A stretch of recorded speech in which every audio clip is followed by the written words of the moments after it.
We are live on YouTube, and I'm waiting a couple more minutes or so for UGTV. Maybe just a minute. Thank you.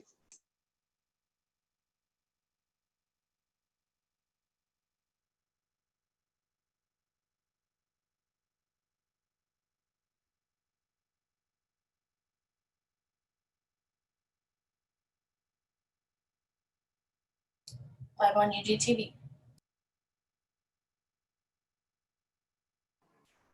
All right, I think we're ready to begin. Good evening, and before I call the meeting to order, due to COVID-19, we have individuals attending remotely. All participants joining by phone should mute their phones when not speaking to avoid background noise. During the meeting, please make sure that you announce yourself by name and title every time you speak, so the public that is participating knows who is speaking. This is critical given the number of remote participants and its current guidance from the Kansas Attorney General. I'd ask the clerk to please call the order and call roll. A special session is being held on Monday, July 13th, 2020 at 5:00 p.m. for a final budget public hearing, along with the Community Development 2020 Action Plan and the substantial amendment to the Community Development 2019 Action Plan, along with the library mill rate. Roll call. Bynum, Here. Burrows,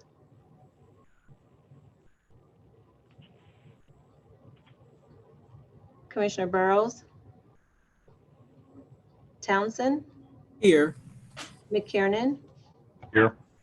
Ramirez, Here. Johnson, Here. Kane, Here. Markley, Here. Walters, Here. Philbrook, Here. Commissioner Burrows, Alvey. Here. Thank you. Tonight is our final budget public hearing. I now turn it over to Doug Bach to introduce staff. Thank you, Mayor, Commission, members of the public.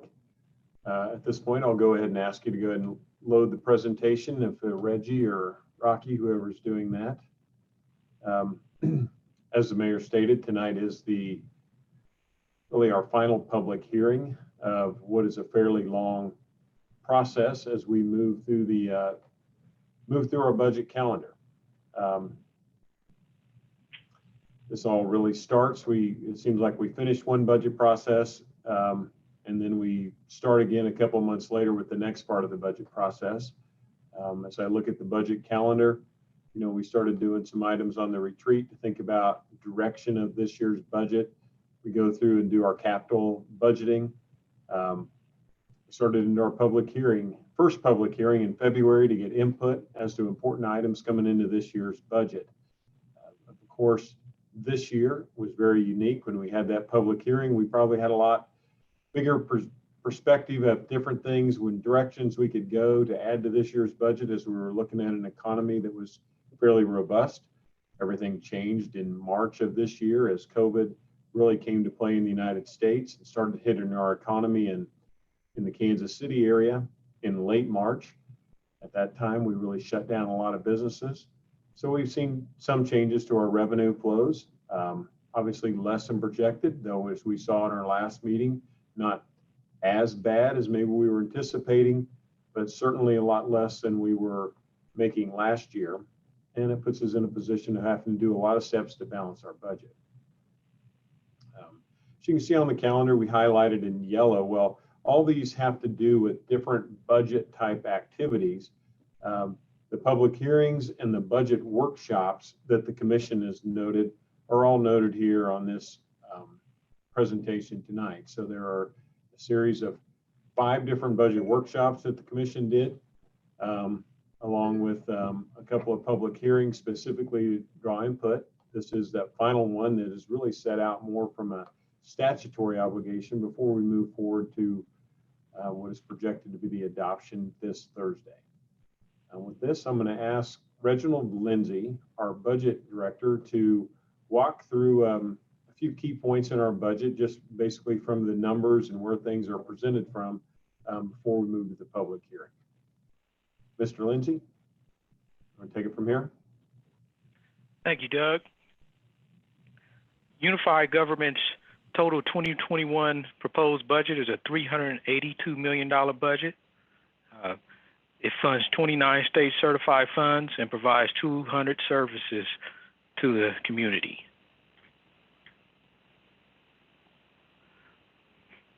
The 2021 proposed budget for the City General Fund is $157 million. And the current slide looks at the different functional areas for the City General Fund. As we can see, public safety is 59% of the pie, and it's around $92 million. And then we have community services, it's 12% of the pie, and that consists of departments such as transit, NRC, and urban planning. And that totals like $19 million. And then also another big portion of the pie is public works at 11%, and it's $17 million. I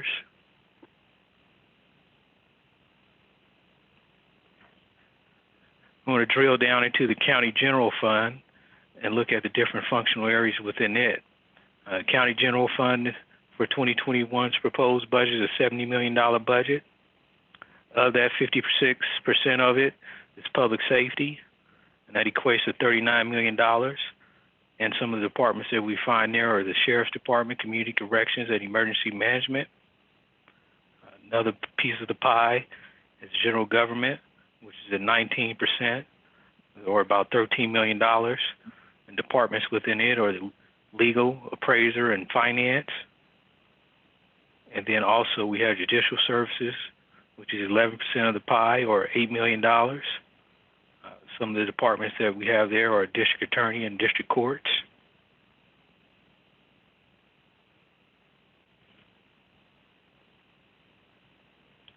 This chart is a breakout of the 20 other funds that total $84 million within our $382 million budget. One of the biggest pieces there is the $42 million debt service fund, which is 51%. And then we have special revenue funds that equal $24 million. One of the biggest funds there is our dedicated sales tax fund. And then another piece of the pie is our consolidated parks fund, which is $6.6 million.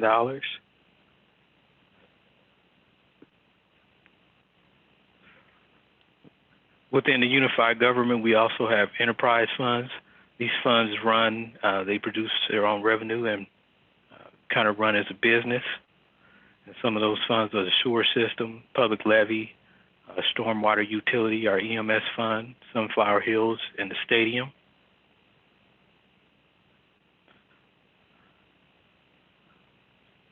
This slide drills down into enterprise funds, which are $70 million. And we can see the sewer system is 74% of that pie at $52 million. EMS is 16% of the pie at $11 million. And then stormwater utility is $5 million of the pie.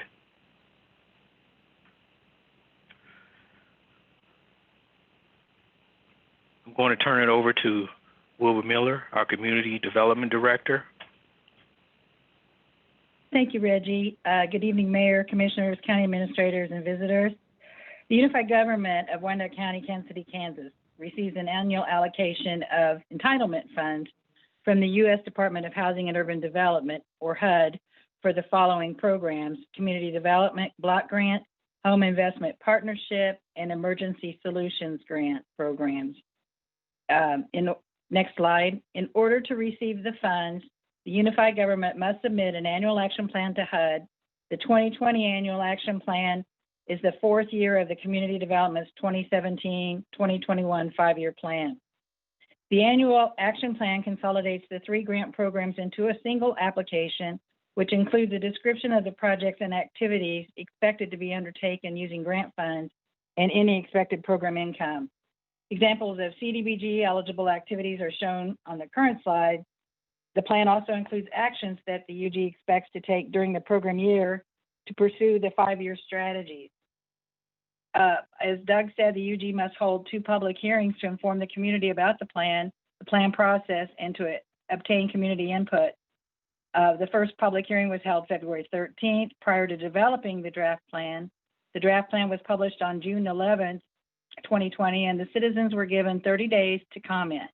We are fulfilling our second public hearing requirement tonight. The planned budget is summarized by the following slides and is shown by grant programs and activities. Community development, $2,304,857. Next slide. The home program, $876,251. Next slide. And the emergency solutions grant fund, $198,325,000.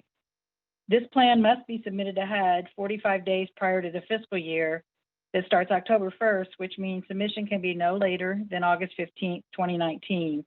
Failure to submit by August 15th will automatically result in the loss of these grant funds.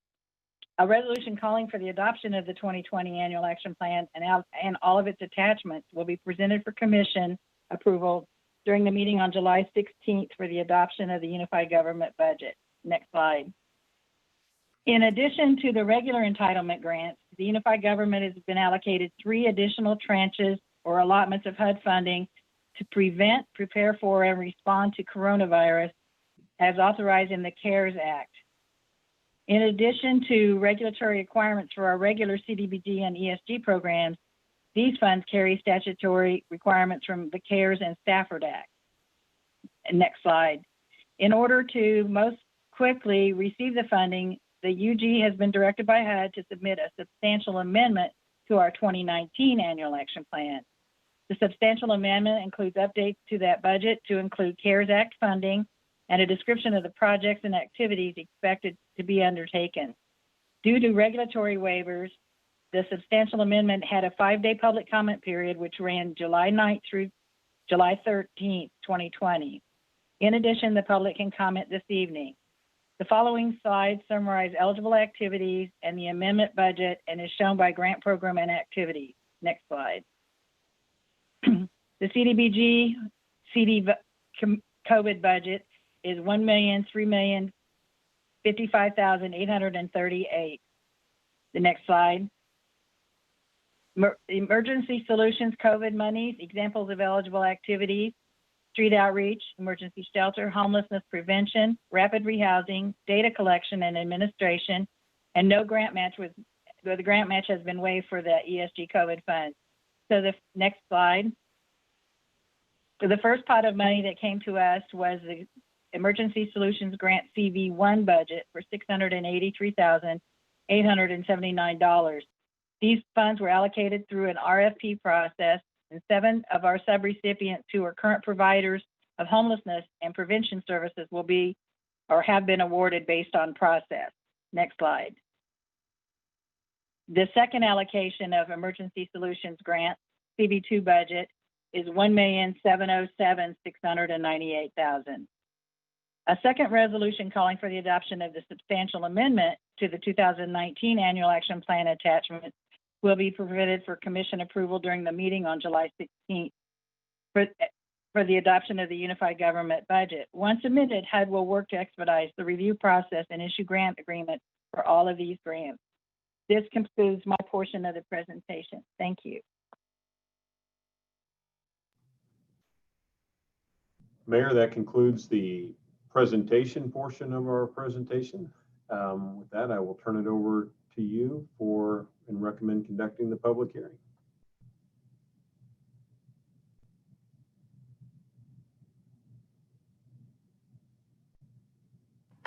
Are there any comments or questions for the commission before I open the public hearing? Commissioner Philbrook? I wanna thank her for being on the ball and getting with the program as quickly as they had to. Of course, she's in the middle of a lot of these issues. Thank you, Commissioner. But I just want to remind you that you are so appreciated, and you will be definitely working over the next few months, because we have other plans for you, whoever that ubiquitous we is. Just think about it. Thank you so much. Thank you. Commissioner Townsend? Thank you, Mayor. Good evening. Good evening, Ms. Miller.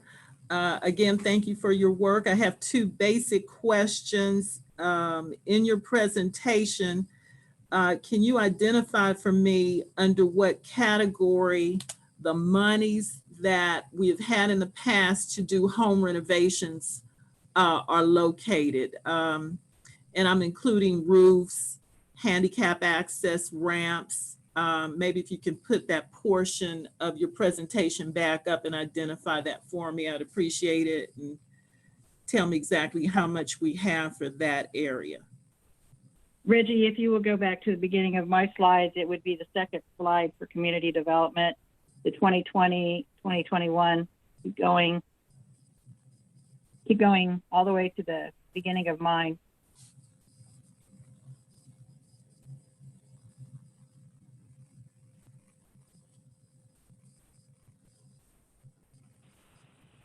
Is that the slide, Wilbur? No, keep going all the way to back. There it is, 2020 grant budget. Commissioner, it is part of the rehabilitation budget on this page. I believe that we had budgeted around $400,000. Excuse me, Yeah. I'm just seeing on this page, it looks like the title page. Right, and we did not get down into the detail for this public hearing because we'd already, brought it forward to commission. So it's about $400,000. Okay, and that's identified particularly as what some of these are. Rehabilitation of housing home repair program, but home it is repair. not, yes. Okay. Okay, I think it's on the next slide, Reggie. Or is it not in this? Which one of these categories, Wilba? No, that was in the detailed presentation I made.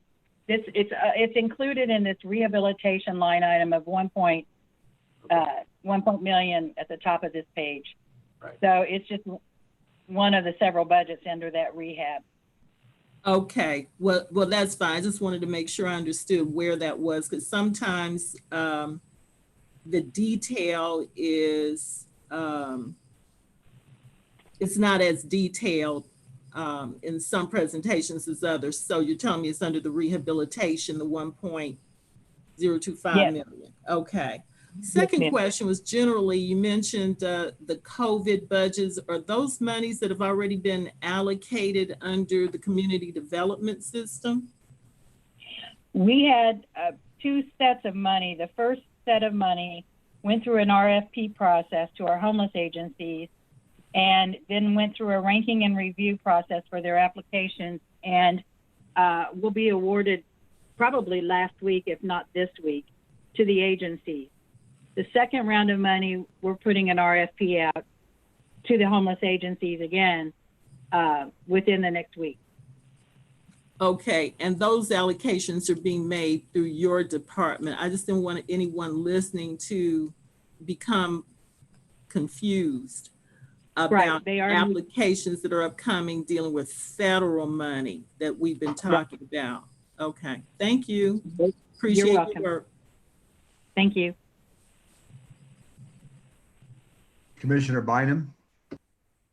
Thank you, Mayor. I was just curious to know, will the commission have discussion time after we hear public comment?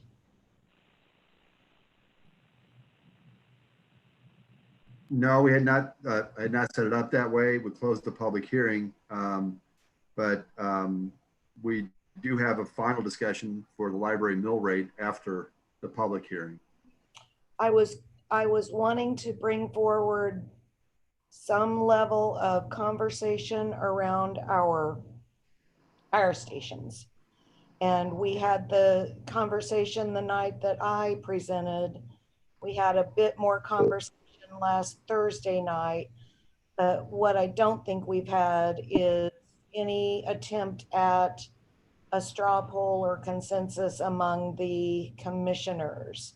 And we can do that tonight. We can do it Thursday, whatever you feel is appropriate.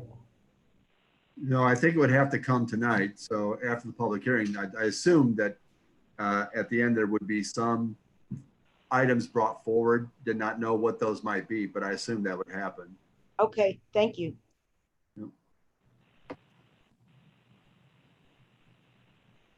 All right. I will now open the public hearing. Before we take public comments, I'd ask Ms. Cobbins to read the statement governing the public hearing. We would like to welcome our president to this public meeting of the Unified Government of Wyandotte County, Kansas City, Kansas, regarding the Unified Government 2021 proposed budgets and the 2020 to 2021 Annual Action Plan for Community Development. We appreciate the attendance of those joining us by Zoom and on phone lines this evening, and we recognize the importance of your views. We would, however, remind you that there are 19 individuals signed up to speak on the 2021 proposed budgets and the 2021 Annual Action Plans for Community Development. Each person will be allowed 3 minutes to speak. Should you go to the 2-minute mark, I will announce that you have 1 minute remaining, and that will allow you time to wrap up your comments. The first person is Lori Torres.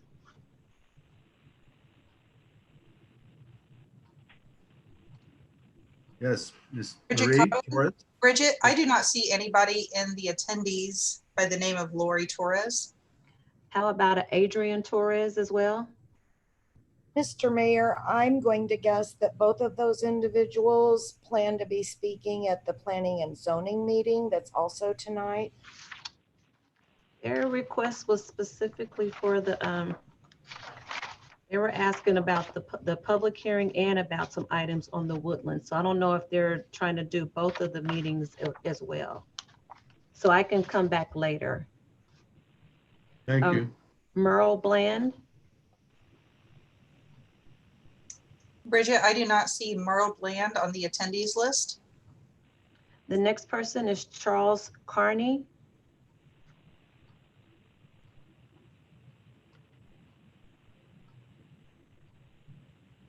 Give me a second. I did see him, but I do not see him any longer.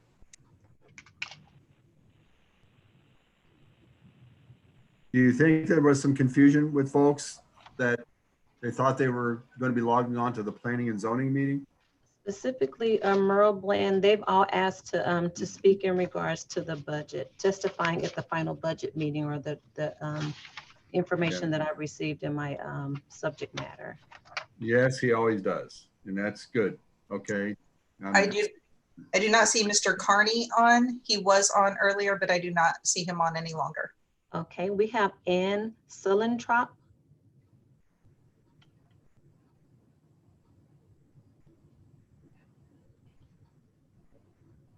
Yes. Yes. Ann Sullivan. Thank you. Good job on pronouncing my name. I am Ann Sulentrop. My address is 1865 South Pyle Street, KCK 66103. Phone number is 913-271-7925. I'm here today to demand funding for the Community Integrity Unit and the passage of the Wyandotte County Safe and Welcoming Act. I'd like to briefly highlight one group affected by local police misconduct, and that is the working women of the community. One former prostitute swore in an affidavit that when Detective Roger Golubski or any of the other officers he brought with him came to the bottoms, we knew we had a choice of providing sexual services or getting arrested. Another said you had to engage in a sex act with him if you wanted to stay out of jail. Golubski always picked up the women in his police vehicle, and that is where the sexual acts were performed. Police are given weapons and authorized to hurt and kill others to enforce the law. It is critical that they be held accountable and responsible when they abuse this power. I understand there's a proposal to spend $260,000 to set up a police oversight board and for a bilingual hotline for people to call in complaints. This is needed because it makes no sense to me to just let the police investigate themselves. I think such a board should not only have the ability to oversee cases going forward, but it should also be able to look into past cases of abuse. I believe this would increase public trust in police force and lessen fears about the misuse of power. Just to give you a little background about myself, I'm a recently retired pediatric registered nurse. I worked 45 years in Kansas City, earned a master's degree in pediatric nursing at KU Med Center in '82. I've lived at my current address since 1980. During the 90s, when I was working at Bethany Medical Center, we had an influx of Spanish-speaking patients. At first, there were no interpreters, so I went back to school to learn to be a medical Spanish interpreter, and I went all over the hospital to help the patients. At that same time, half of my street in Rosedale became Spanish speakers from Mexico, Guatemala, and El Salvador. They are excellent neighbors, and I have enjoyed getting to know them very much. I want Wyandotte County to be a place of welcome and safety for all. The nursing profession, as You well have as 1 minute, ma'am. the nursing profession, as well as many other professions, all have oversight boards to hold them accountable. Nurses can be reported to the Kansas State Board of Nursing. They can be investigated, prosecuted, fined, even jailed. They can be mandated to take remedial classes or go through drug and alcohol treatment. They can lose their license. This is to protect the public from harm, and I believe police should have the similar oversight. Thank you very much. Thank you, Ms. Suellentrop. Next, we have Kimberly Hunter.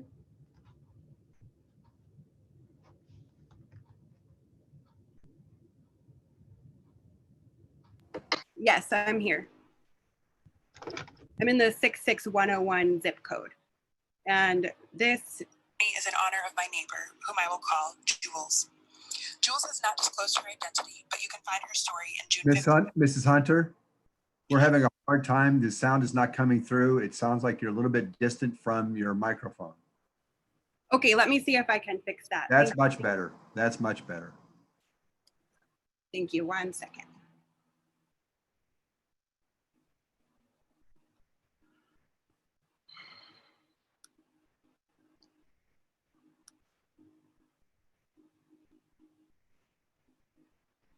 One moment.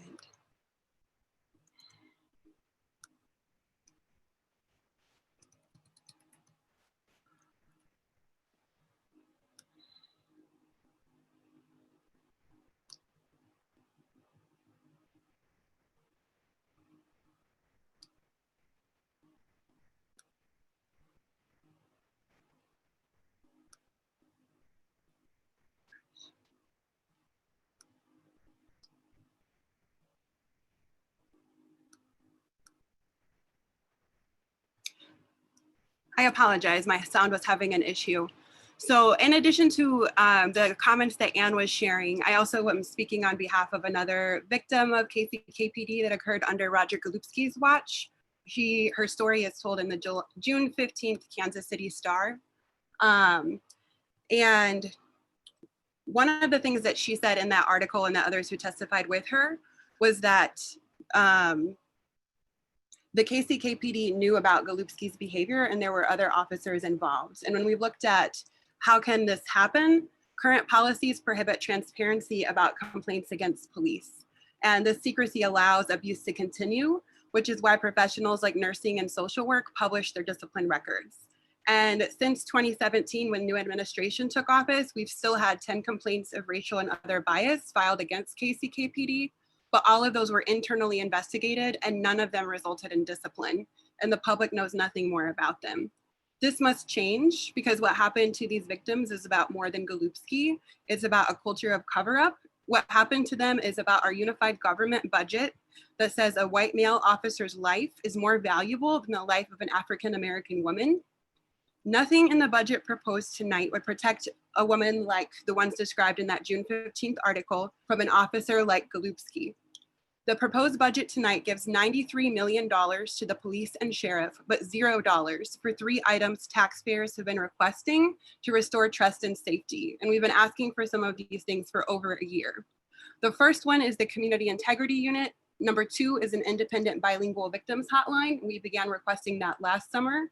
Number 3 is the Safe and Welcoming Wyandotte Ordinance, which we've been asking for 2 or 3 years for that. The first 2 items would cost $250,000 and create an independent investigative team dedicated to processing police misconduct reports and presenting viable cases to the district attorney for prosecution. You have 1 minute, ma'am. If our budget can pay for victims' legal settlements, such as the Lamont McIntyre case, which required hundreds of thousands of dollars in payout from our county because of that misconduct, if we can afford to pay that, surely we can afford a proactive plan to support survivors and prevent police violence and future lawsuits from occurring. When we brought these issues before you in the past. We've heard Mayor Alvey say that he lacks the authority to prosecute Golubski and to fund these resources. But our understanding is that Alvey and County Administrator Doug Bach have authority to propose changes to this budget and that our commissioners have the power to approve it. If Black Lives Matter and KCK, our budget must reflect that. Let's put the past behind us and try something new. Let's stop funding abuse and cover-up and start funding support for survivors. What happened to these women and to Lamont McIntyre and to John Keith Calvin and to the other murders that were not investigated when Golubski was on the streets must never happen again. Please change the budget. Your time is up. Thank you, ma'am. Our next person is Marcus Wynn.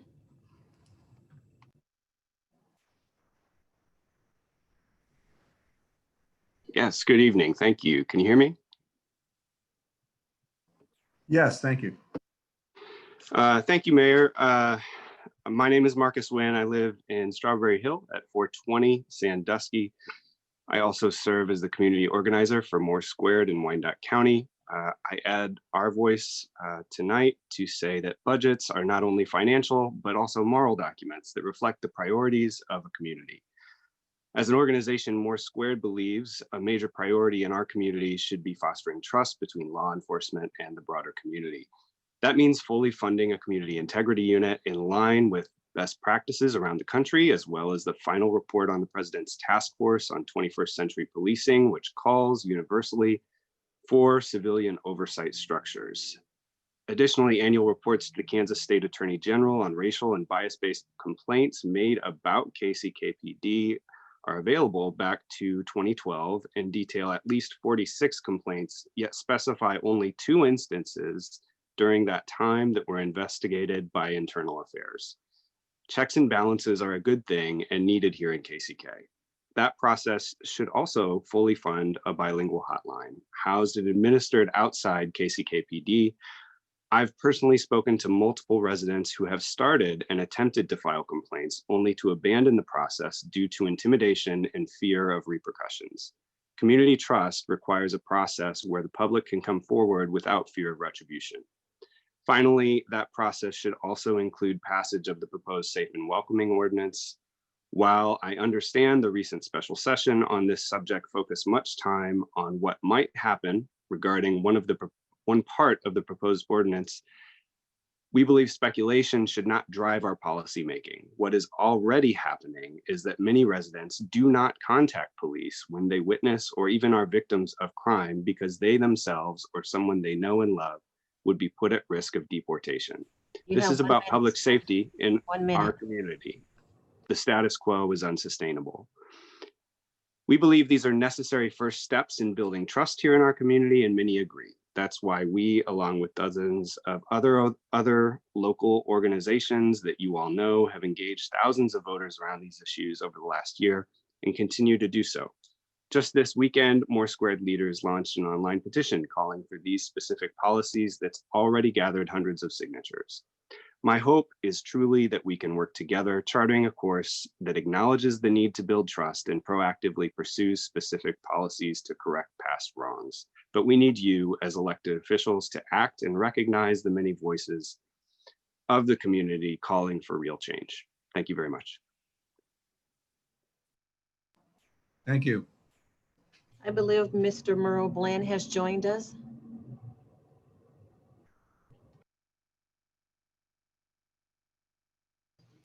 Yes, I have. Thank you.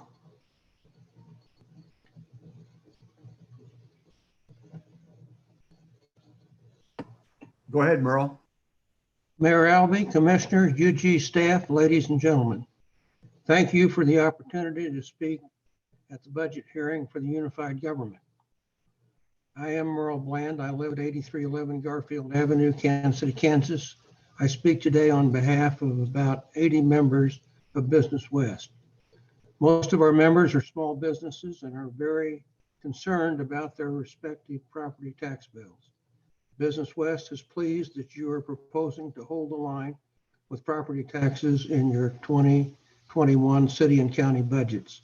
The coronavirus pandemic that has affected all of us in one way or another has forced our members to examine all of our expenses very closely. Thank you for your consideration. Thank you, Lynn. It looks like Charles Charney is also on the line. Mr. Charney?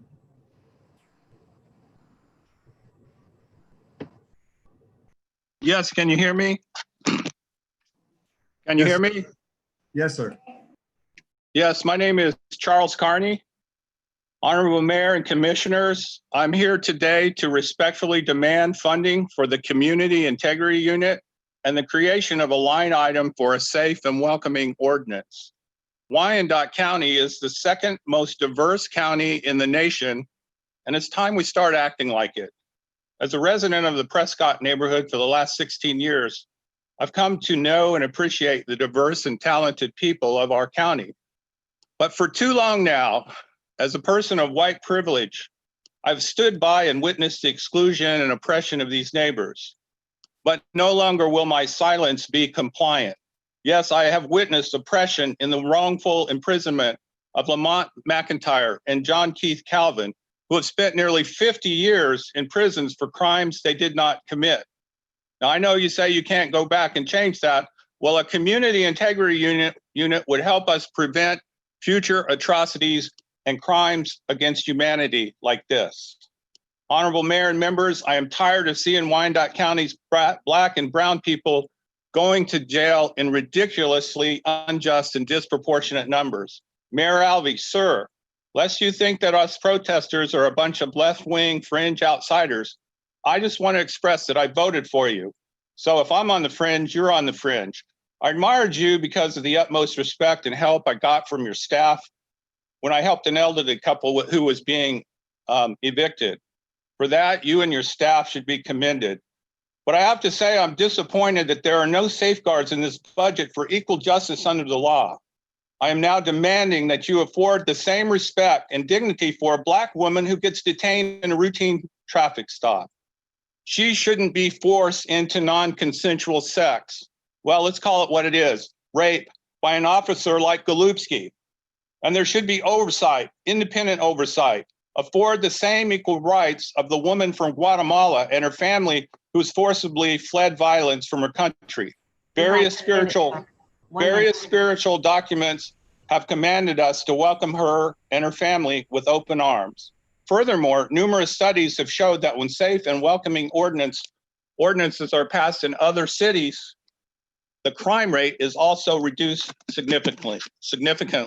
Afford all of our honorable people the same rights you afford me, a straight man of white privilege. We don't need any more listening sessions. Please, no more hearings, no more task forces, no more discussions, no more pretending we don't understand. If watching the 8.5 minutes of a microcosm of centuries of racism didn't help us get it, then we'll never get it. Anti-racism is not a noun, it's a verb.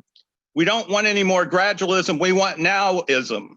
We want nowism. Justice deferred is justice denied, according to Martin Luther King. These are not extravagant demands. If anything, we should be doing more. Cut the check, create the ordinance. True, fellow commissioners.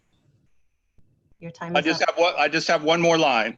Your time is up, sir. Thank you. Our next person is Swansell Blakely.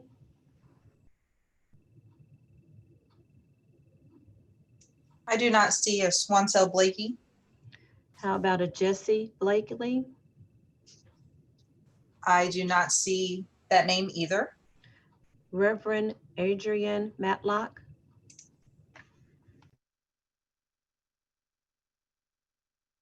Hello, can you hear me? Hello? Yes, we can hear you. Okay, Yeah. great. Hi, my name's Reverend Adrienne Showalter Matlock. I live at 512 North Thompson. I'm here tonight in my role as an ordained minister in the Church of the Nazarene and a concerned Wyandotte resident. Thank you for facilitating a budget process that involves community input. I urge you to incorporate the proposal being put forth from the community to fund a community integrity unit, an independent bilingual hotline that victims can call to report police misconduct, and establish a safe and welcoming Wyandotte ordinance. This proposal is the fruit of thousands of hours of wrestling, problem solving, and doing the very thing that you are facilitating right now, community input on budgeting. I'd like to ask, have you ever experienced tragic loss or pain in your life? As you grieved, did you channel that grief, that pain into collaborating with hundreds of your neighbors to develop a plan for community-wide solutions? Because that is what the families of those harmed by our police department have done in this proposal. I have experienced devastating personal loss when at the age of 25, I was diagnosed with stage 3 cancer and underwent a traumatic surgery that permanently damaged my body. In the 10 years since, I have not channeled my energy into addressing solutions to help others. Yet these neighbors of ours have experienced devastating pain at the hands of the KCKPD and have channeled that grief into, wow, developing a budget proposal. Of all the things that they could have done to heal, they are volunteering their precious hours of their precious lives to propose positive, proactive solutions that we can implement right now. One such family is the family of Samima Musawir, also known as Pearl Davis. She is the cousin of Khadijah Hardaway and the niece of KCK religious leader Imam Hanif Khalil. You have 1 minute. Her murder was reported, but has never been properly investigated. For Samima's sake, for her family's sake, I ask you to include these 3 items in the budget. It is good and right for you as city leaders to facilitate community input on our community budget. You may often feel alone or isolated in making these tough decisions, but in fact, we too have invested countless hours into these deliberations. Please recognize this important work and fund the Community Integrity Unit, the bilingual hotline, and the Safe and Welcoming Ordinance. Thank you. Christopher Overfelt.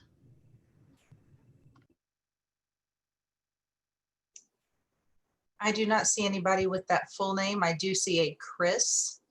Oh, this must be him. Hold on just a second.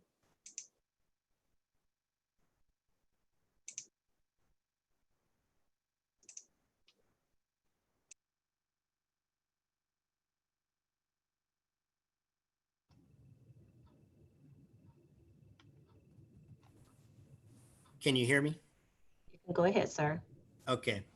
Thank you for allowing me the opportunity to speak to you today.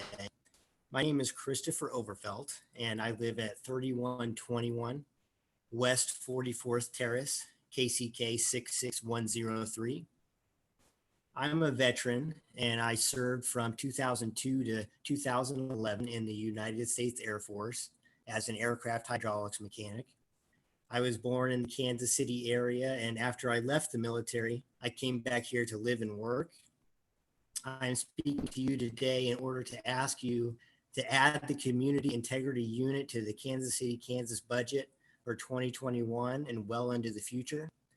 The reason this unit is necessary is because we, as citizens of KCK, have no trust in the Kansas City, Kansas Police Department. This department has shown time and again an unwillingness to hold its officers to law. We've had enough of this. We've had enough of police abusing the citizens they are supposed to protect. We've had enough of police officers protecting those among them who commit crimes.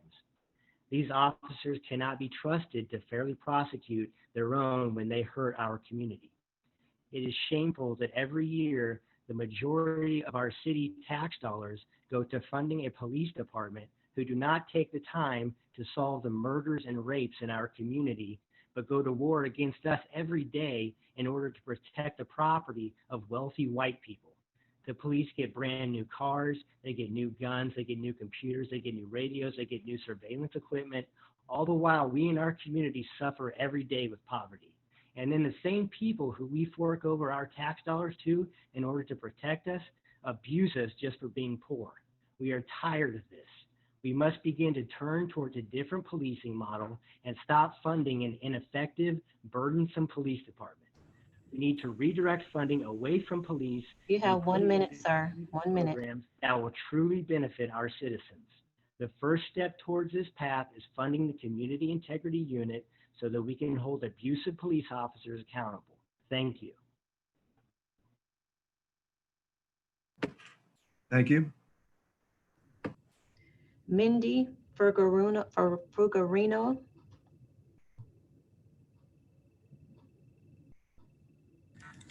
Can you hear me? Yes. Hello? Okay, thank you.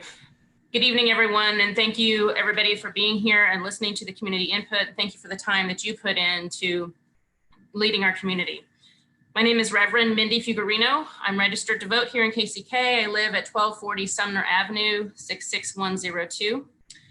And I'm here I echo all of the concerns for every victim named already tonight and later, probably still too. All the victims that have been named in the Kansas City Star over countless articles. But I also want to reach out and say, you know, it's not just our citizens that are victims, but there's also victims within the police department itself. We've seen in the news that a young female cadet was sexually assaulted by her senior officer, and when she complained, she was soon fired. And while we don't have all of those details yet, it seems to be an unpleasant echo of other concerns that we've heard already. I personally have spoken with former KCK police officers who've told me that everyone knew Golubsky was dirty and that he was not the only one. It's a good old boys club, they said. They've talked about having expressed concerns to their internal affairs about other officers whose actions were crossing the lines of ethics and even laws. And they've shared that they don't believe that these complaints were ever pursued. I've heard officers talk about how there were rumors going around within the department itself about the possibility that certain officers could possibly have been involved in murdering witnesses. Many officers were suspicious of and even afraid of other officers. One said, "We just knew who to steer clear of." These are the people who are hired to protect and serve. These are the people that officers and citizens all depend upon for their lives. One officer said that it was obvious that the only way to get promoted to leadership positions was to be dirty in some way or other and to always look the other way. You have 1 minute, ma'am. When officers can't trust each other, when they fear being punished for holding each other accountable, when officers known to be dirty are promoted to captain and even other titles, how safe can our community be? Our whole community is victimized by this kind of corruption. Trust is long past broken. These are real, very simple steps to begin rebuilding trust. We need a community integrity unit fully funded for $260,000. We need an independent bilingual victims hotline, and we need it operating now. We need a safe and welcoming Wyandotte ordinance passed. And honestly, I want more community input in the interviewing and hiring of the next chief, and I'd like that process to be transparent. I'd like to see what others in the community have already said in the survey that you sent out. Thank you for listening, and we would love to have responses to this. Jasmine Cervantes.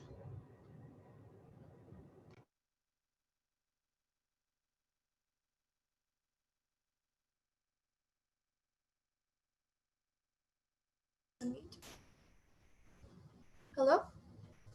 Hi, my name is Jasmine Cervantes. I am a lifelong Wyandotte County resident, and I would like to take my time to talk about the proposed police budget. I will begin by talking about Rose McIntyre, who under oath said she was sexually assaulted by Officer Golubsky, who also forced her into a sexual relationship. After being denied by Ms. McIntyre, Golubsky then set her son, Lamont McIntyre, up for 2 murders where he spent 23 years falsely imprisoned for. Golubsky used his position of power to continuously harass and sexually exploit women in his community for 30 years. This is backed by 20 affidavits against Golubsky. We all hope and expect transparency from our police department, and this is definitely hard to hear as a member of this community. When the police chief in 2017 was asked if this could happen again today, he said that the allegations would be dealt with by either the district attorney or the KPI, but they would be definitely investigated, which is strange because most of the reported instances of racism and police misconduct have not been looked at by the KCKPD, with only 2 investigated and 1 being reprimanded. The proposed budget includes $93 million for the police department and nothing for these three things that greatly improve the relationships within the community. These not even taking 1% of the proposed KCKPD budget. The first being a community integrity unit that would independently investigate reports of police misconduct. The second being an independent bilingual victims hotline that can safely and more comfortably allow members of our community to report injustice. And the third being a self-welcoming Wyandotte ordinance that would rightfully divide the responsibilities set from ICE and our KCKPD officers. I truly hope to see a community that has the reason to be united and to hold trust in those who are meant to protect us. Thank you. David Grumman.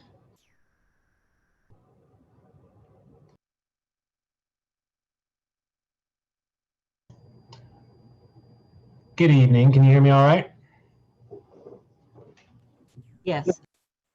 My name is David Grumman. In addition to being co-chair of the Kansas Moore Squared Criminal Justice Reform Task Force, I've also been practicing law with my office in the Argentine neighborhood of Kansas City, Kansas for the last 18 years. Tonight I'm speaking in honor of Lamont McIntyre.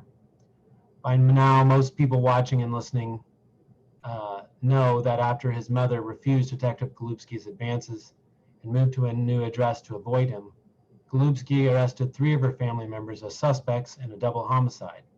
Lamont was one of these 3, and he was wrongfully convicted and spent 23 years in prison fighting the false charge before he was exonerated.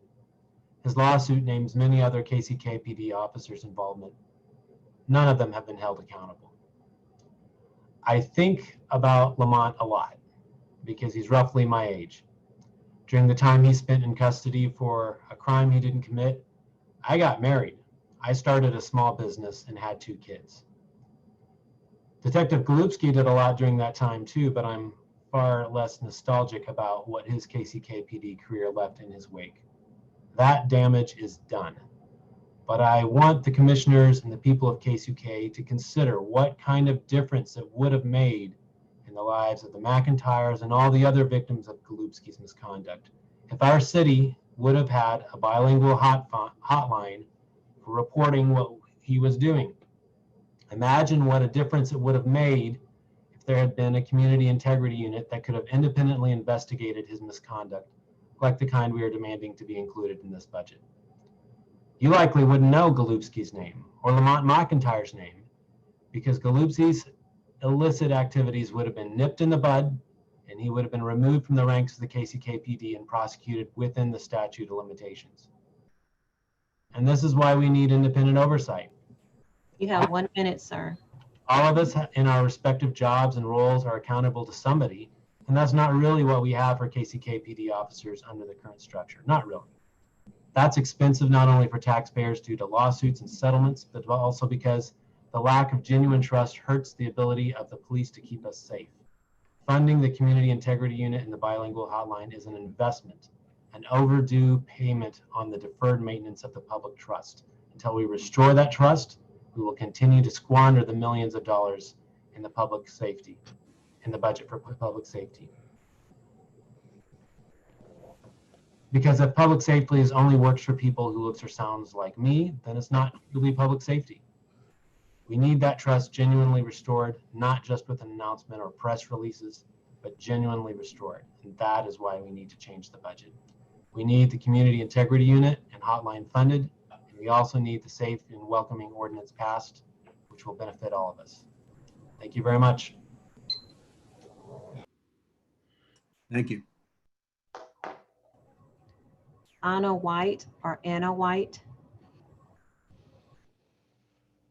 Hello, can you hear me? Yeah. Hello? Yes. Okay, thank you. My name is Anna. I was born at KU Med and now live on Cambridge Street in Rosedale. Thank you for listening to your concerned constituents like me, who do not feel safe in our own community and are looking to you to invest in measures to make us feel safe. At this point, as a woman in Wyandotte County, I feel like I only have the color of my skin and citizenship documents to protect me from a corrupt, exploitative police department. I'm first going to share the testimony of Rose Calvin, who has suffered at the hands of the KCKPD. Rose Calvin is the sister of John Keith Calvin. Rose was murdered in KCK on KCKPD Detective Roger Golubski's watch. Rose's families had seen her with Golubski in the days leading up to her death. When her family arrived at the murder scene, Detective Golubski was already there and refused to let them see or identify her body, stating he had already taken care of that and they probably wouldn't recognize her anyway. Rose's murder has never been properly investigated. The UG must take responsibility for the pain it has caused its constituents. It has been presented with many widely supported measures to do so, but the UG is not moving ahead with any of them. I urge the commissioners to genuinely consider the Safe and Welcoming Wyandotte ordinance. This will ensure KCK taxpayers are not paying local police to do the job of federal ICE agents. This will help all immigrant victims feel safe reporting crime to the KCKPD without fearing police will report undocumented victims to ICE. This will not prohibit KCKPD from collaborating with ICE to report and deport immigrants charged with violent crimes. Thank you for your time. I look forward to seeing an updated budget. Christian Shear.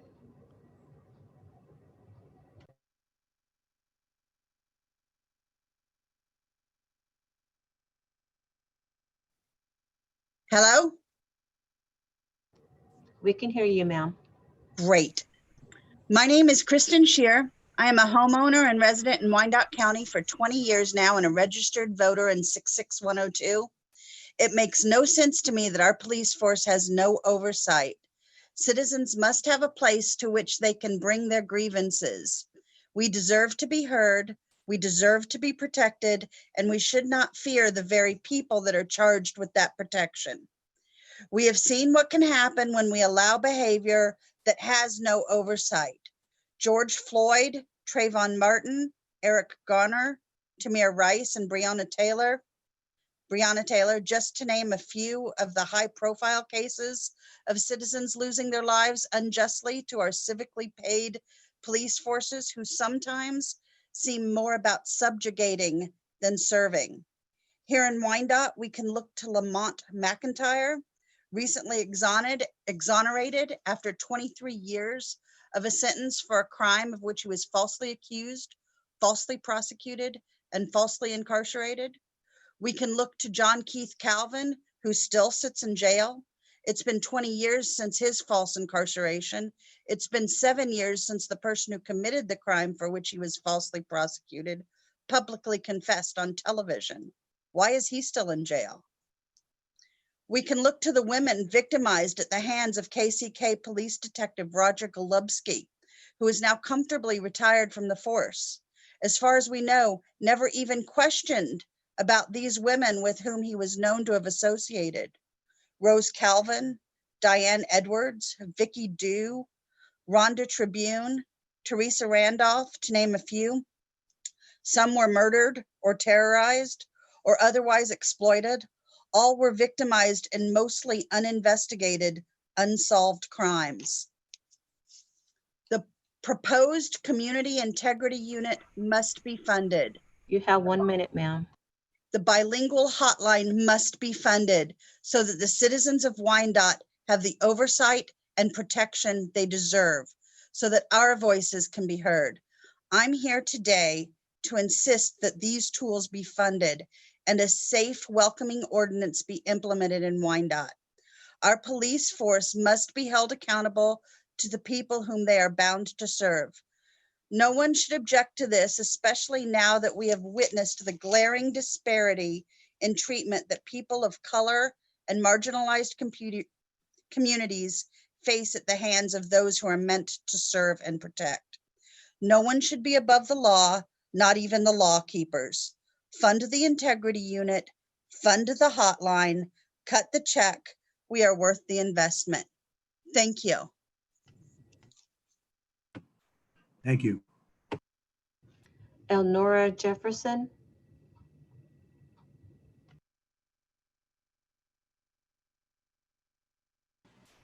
Okay, thank you. Can you hear me? Yes. Okay. I'm trying to find my documents so that I could read from them.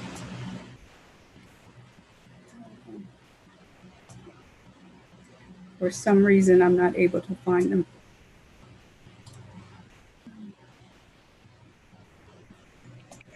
Would you like for us to go to the next person and come back? Yes, Bridget, would you please? Thank you. Marsha Rupp.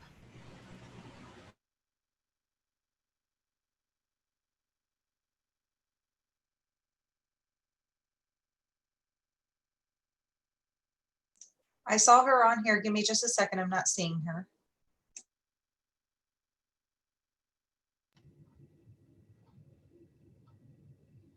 Hello? Ms. Rupp, Yes? you have 3 minutes, ma'am. Okay.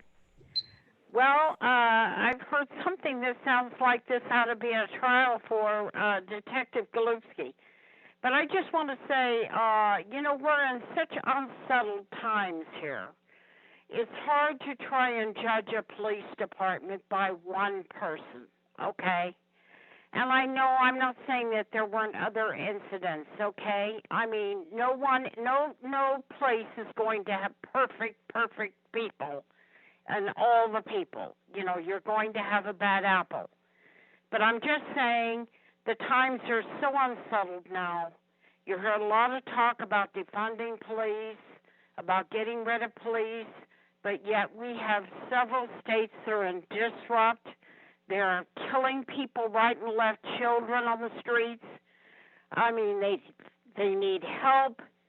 And this is mostly in neighborhoods, of Hispanic and black neighborhoods, and that's horrible. They need help there, and the only ones that can help them are police. Okay, good police.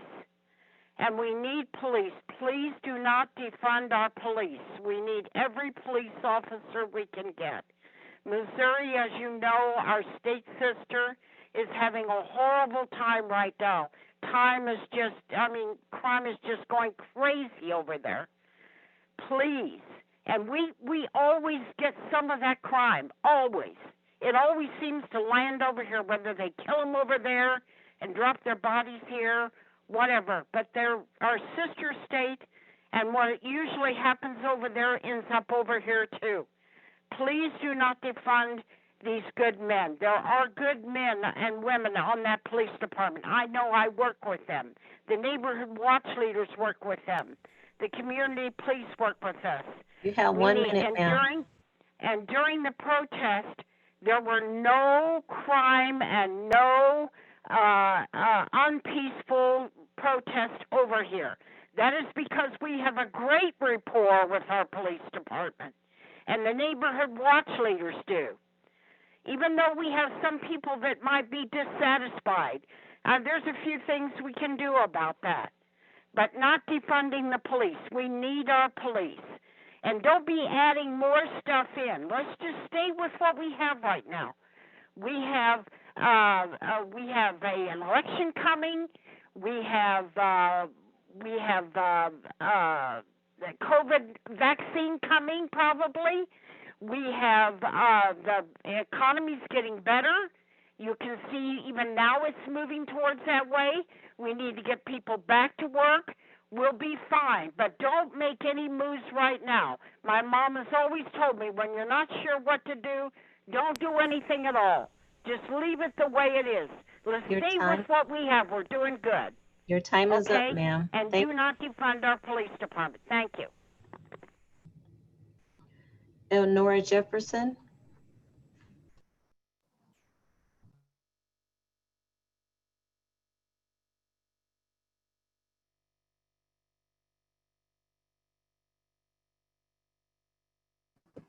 Nora, are you still with us?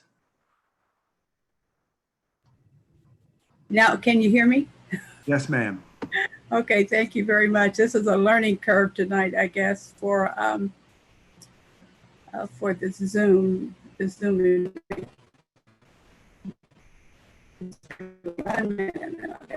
thank you very much for your patience. Okay, and I reside in Kansas City, Kansas. I attended several of the budget workshops this year, and I can attest to the fact that this year's decision-making has certainly been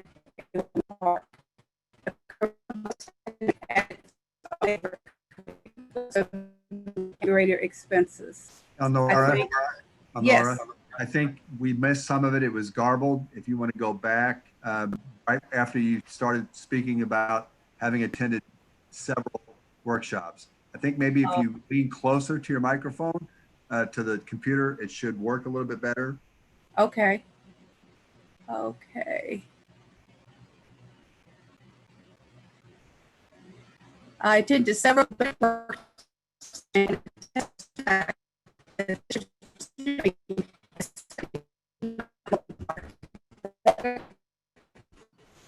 No, it's not coming through. The corona pandemic added its own flavor. Does that sound better? Yes, it does. Okay, thank you. Complete with less revenue and greater expenses. I thank each of you, both elected as well as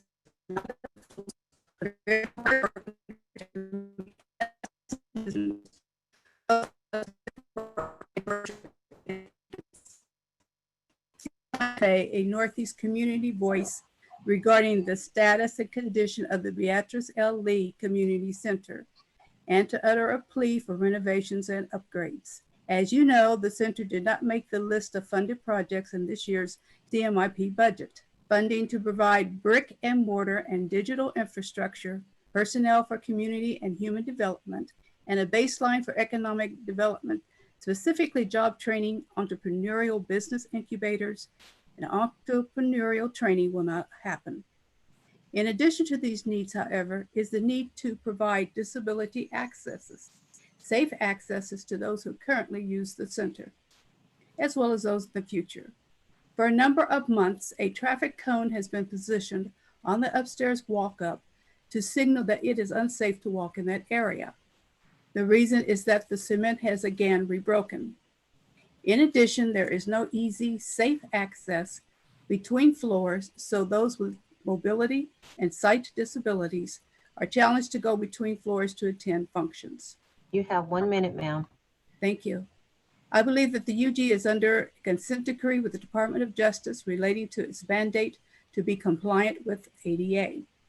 The first time I looked into this, a considerable annual sum of money was set aside in the budgets to be used toward the goal of compliance to federal requirements for disability access to public buildings and spaces. Tonight's community request is that money from this fund be spent to fix and improve the two issues just mentioned, the sidewalk and access between floors. Thank you so very much. Melissa Clark.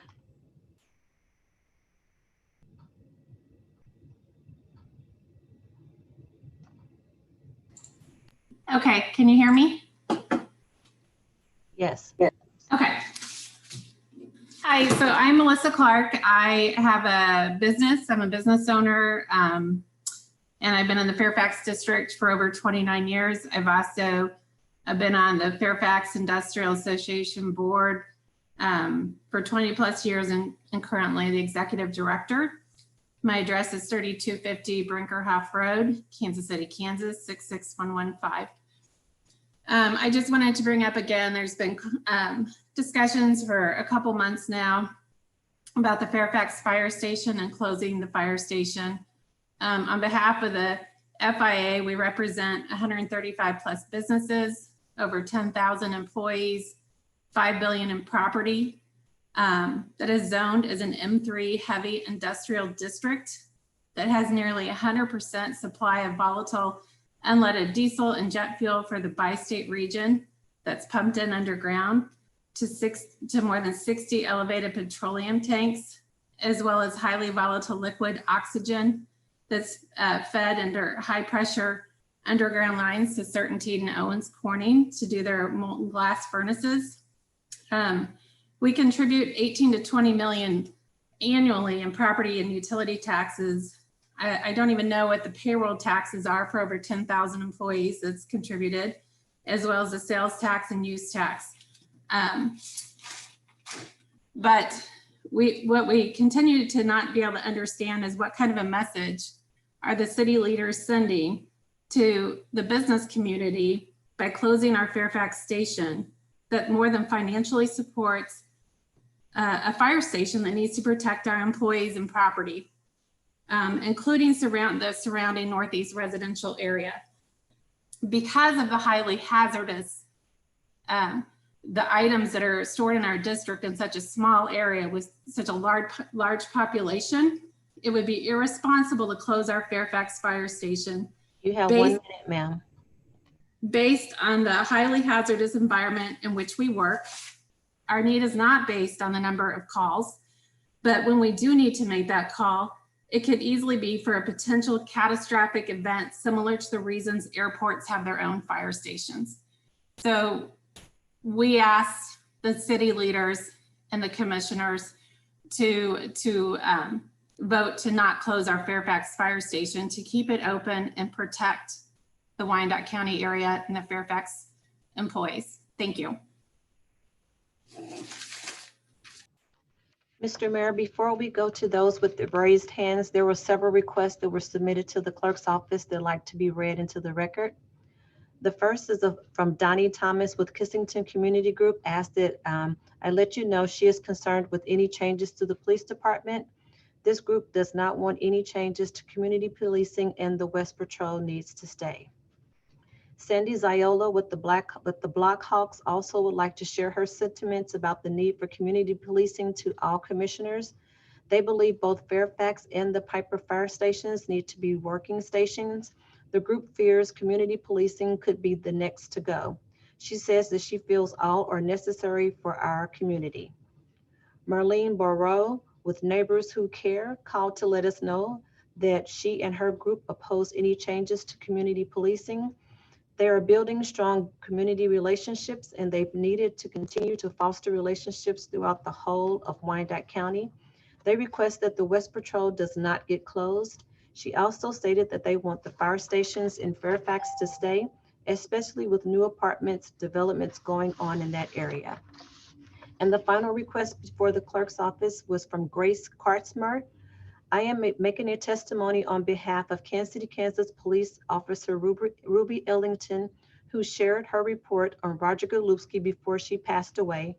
Former Kansas City, Kansas Police Officer Ruby Ellington, who died last year and had known Golubski since the two went through the police academy together, said in her affidavit that this exploitation of Black women was well known throughout the department. Despite this, he was never punished. In fact, he rose steadily through the ranks.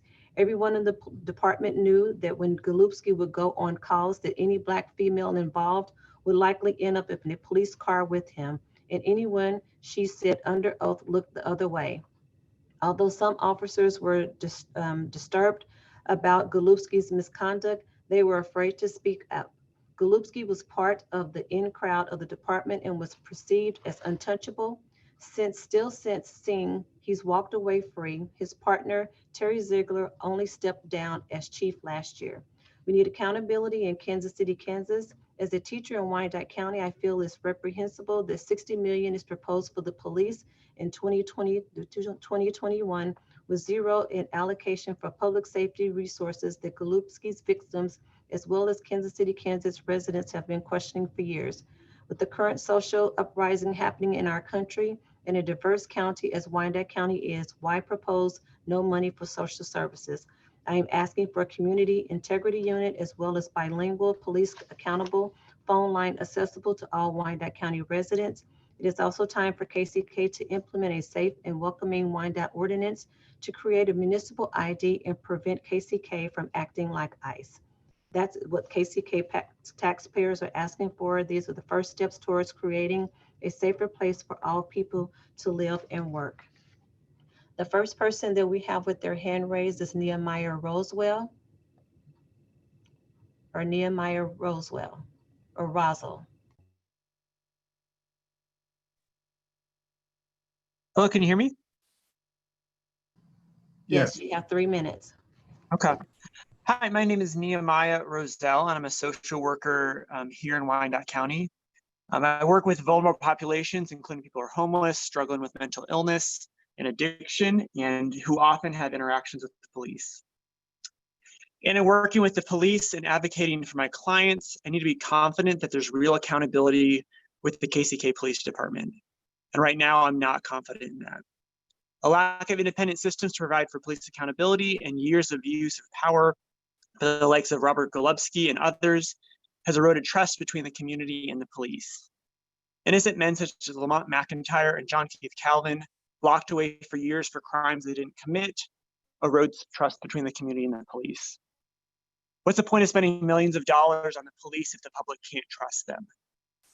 So I'm calling for the funding of a community integrity unit to start building trust with the police, increasing public safety. We need this as an independent system to provide for police accountability, to demonstrate the UG takes these offenses seriously and people will not be retaliated against for reporting abuse. We also need to fund an independent bilingual hotline victims can call to report police misconduct.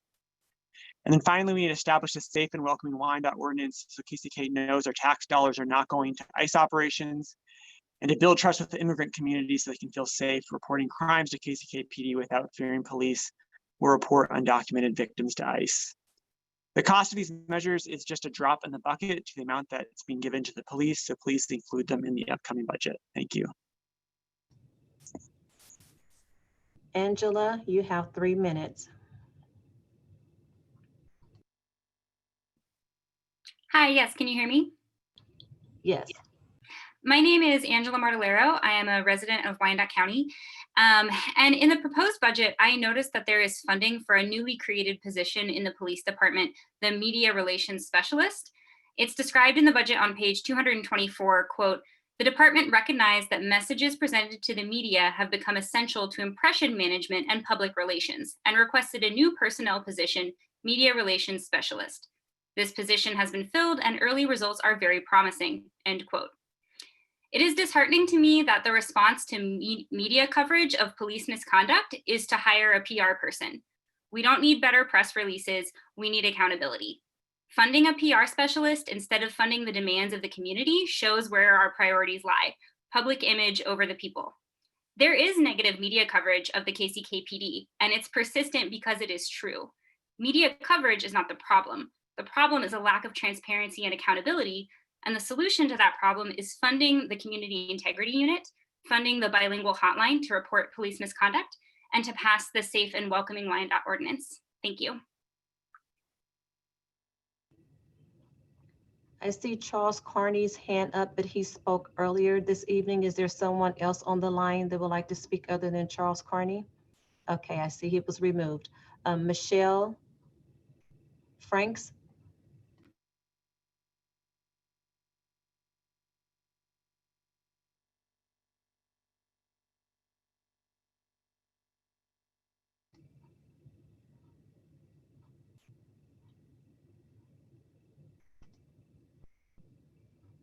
Michelle Franks, you have 3 minutes. Hello? Yes, ma'am, you have 3 minutes. Okay, I'm sorry. I didn't know if you could hear me.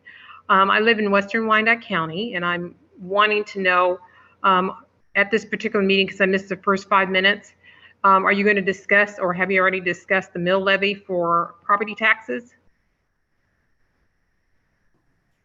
There Hello? is no discussion for the mill levy on property taxes. There will be a discussion about the library mill levy tax to Kansas City, Kansas Public Library. Okay, because I'm a homeowner very interested in the rising cost of our property taxes and requesting not to have them raised, if anything, to have them lowered. And I know it's difficulties with the pandemic, but everybody is in the same boat.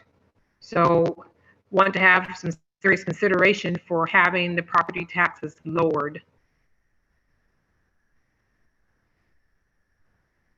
And I say that because if we have to spend money for lawsuits, that shouldn't be out of it shouldn't affect the homeowners. We shouldn't have to pay for mistakes that our leadership makes.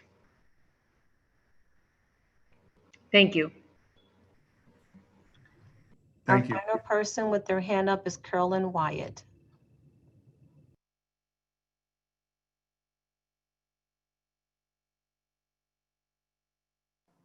Yes, Carolyn.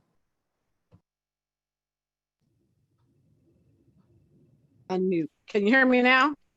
We can hear you. You have 3 minutes, ma'am. Okay, Carolyn Wyatt, 359 Truth, KCK. Beatrice Lee Center, no funds. Kensington Center, no funds. Armadale Blood Work, Bethany Recreation Center, no funds. Sunflower Golf, $30,000. Police boxing up on 5th and 5th Street, $50,000. Argentine Recreation Center, Metro 24, UG invested. Defund public safety. They buy a fire truck each year and there's no fires. No need for a fire truck. Ambulance should be with a medic on it, add another body to the ambulance as a medic, and the fire department don't need to go. 2 taxis already with the fire department. Actually, you need a better need with a tax would be proactive programs for the community centers or the OK program. And that's been proactive. Another officer would be needed. Or 2 more schools where the OK program could work with the youth. So I'm just saying that there's money spent and it's not actually helping the community at all because we don't have the fires. So that's just added funds. So I just want to give that out to you about that because we are to defund the public safety where the community can be funded. So basically that's what I just wanted to say about that. That's all. Thank you. Mr. Mayor, that concludes all those that requested to speak this evening. Well, thank you. I would like to thank each of you for joining us tonight to make comments during our public hearing process. What's the pleasure of the commission? Would you like to move to the library mill rate and then bring up additional topics or bring topics up now?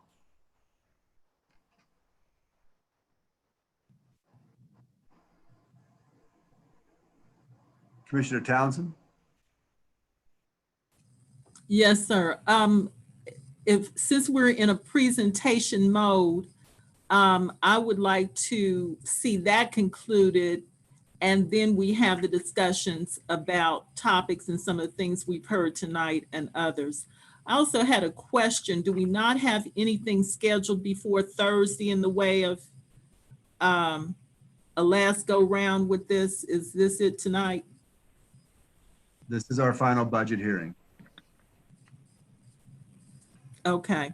Well, again, I'd like to see the presentations and then discussion following.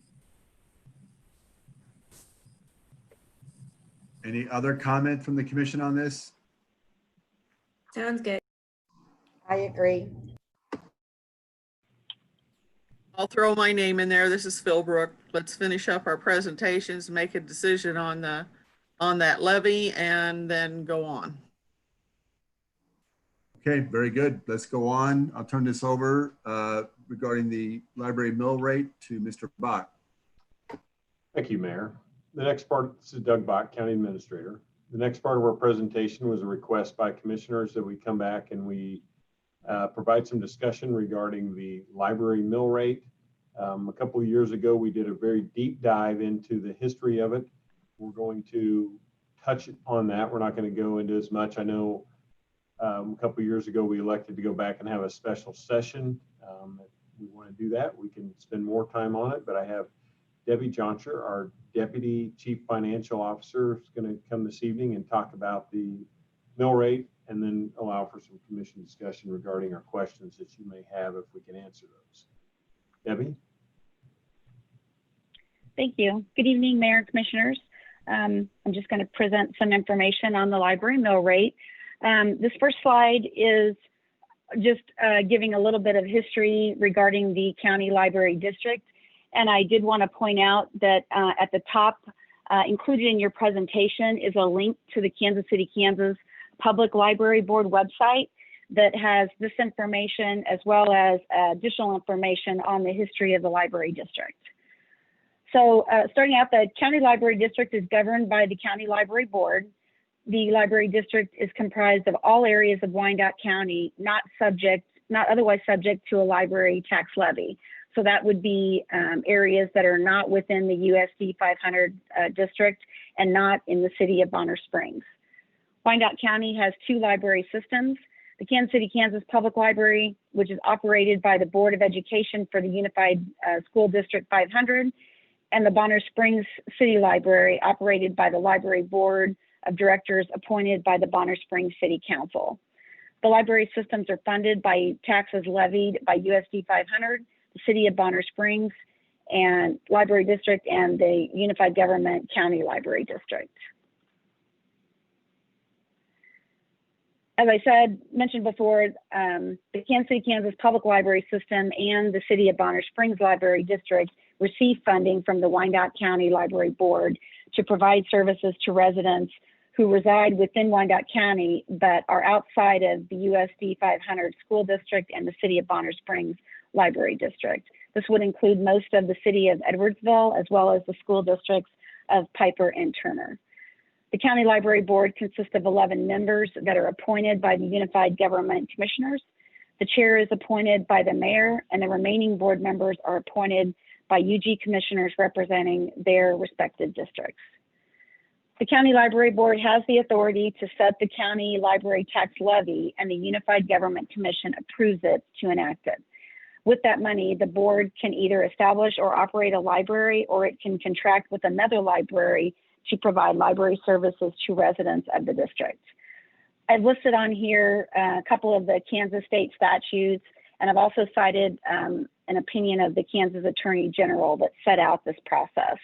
And I have a quote here from the Attorney General's opinion that says, "A board of county commissioners is authorized to establish a county library, but it is the library board, not the board of county commissioners, that establishes the amount of the tax levy needed to maintain the library."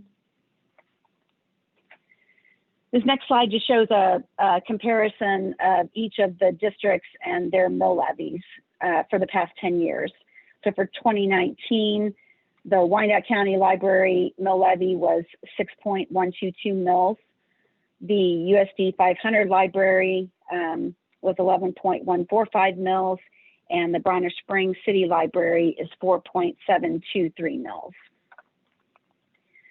The next slide shows the property tax funding for the library districts, and we've got this broken up into, the top section is the Kansas City, Kansas Public Libraries, and then the City of Bonner Springs Library. So the County Library District, I've got the assessed value showing for both the 2020 budget and estimated for the 2021 budget.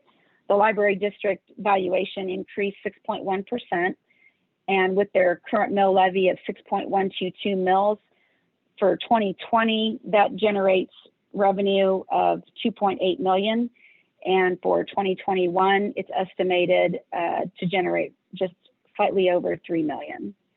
For USD 500 Library District, their valuation increased 5.6%, and I'm showing their current mill levy. I don't have information on if they're planning to change their mill levy, so I've made these calculations for USD 500 and the City of Bonner Springs at their current approved levy. So for 2020, USD 500 Library would receive 8.5 million in revenue, and for 2021, it's estimated to be just under 9 million. And the City of Bonner Springs, their increased assessed value was about 5.9%. So their 2020 revenue is 345,000, and for 2021, it's estimated at 366,000. And the final slide I have is showing the library tax board tax levy allocations that the library board presents in their submitted budget. So they have payments to the Kansas City, Kansas Library, Bonner Springs Library, and the Turner Community Library. And I've showed the allocations for the approved 2020 budget as well as the proposed 2021 budget.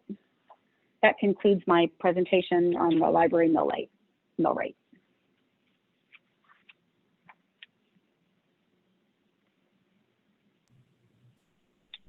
So Mayor, that's the information we have on that. This is Doug Bach, County Administrator. I don't know if the commissioners had some questions, or we can try to answer on that. We don't really, as we know, administer the library mill levy.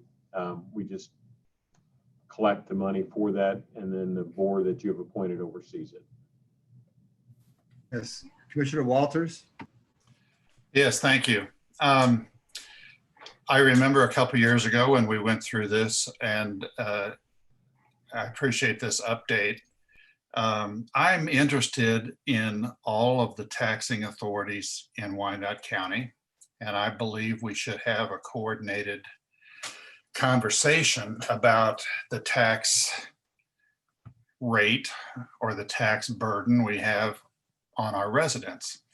And we don't have a lot of input on the majority of the taxes that are levied in the county. I'm thinking of the school districts, the community college, this library board. However, we do have, we are asked to approve this library mill levy. And it's always been a little confusing to me because we get no information. We don't know what they're using their money for. We don't know why they're raising their mill levies. With such an increase in property tax valuations, one could think they could be lowering their mill levies unless they have some capital campaign that they're trying to stockpile money for. But all that is kind of a black box. But we as commissioners are asked to approve this. And it seems a little irresponsible as it comes up year after year, that we are given this information and we are just expected to vote yes. And it becomes more and more indefensible as time goes on when people are concerned about tax rates. And particularly just based on what Ms. Johnson has shown us, the tax rate in the USD 500 is pretty high. So yeah, I guess we are here 3 days before we're supposed to approve this, and we don't even have the information other than the USD 500 mill rate that we're supposed to approve. So I am inclined to just let you know, I will not be voting in favor of approving the library mill levy. I probably should have done this years ago, but if somebody says we have no ability to affect the mill levy for the school district, then they shouldn't be asking us to approve it. So that's my sense of this matter at this time. Thank you. Commissioner Bynum. Thank you, Mayor. I will echo Commissioner Walter's comment about a coordinated shared conversation with all taxing entities. Commissioner Johnson has asked for this numerous times, as I have. And I do think, especially in our difficult times, this is long overdue. I do have a question on the very last slide, and then a comment in general that I seek clarification around exactly what we will vote on come Thursday with our budget adoption. So if there's any way to see that very last slide of the presentation, it's the only slide that I did not understand.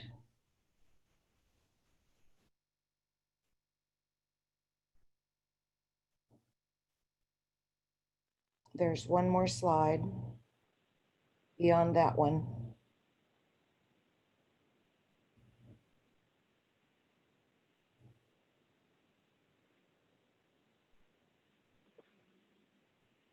That's the one. So what is this slide telling us in terms of tax levy allocations? Commissioner, this is showing when the library board submits their budget, this shows the amount that they are giving to each of the library districts. So for 2021, when they submitted their budget, they will be making a payment to the Kansas City, Kansas Public Library in the amount of $2.6 million. The Bonner Springs Library gets $235,000, and the Turner Community Library gets $418,000.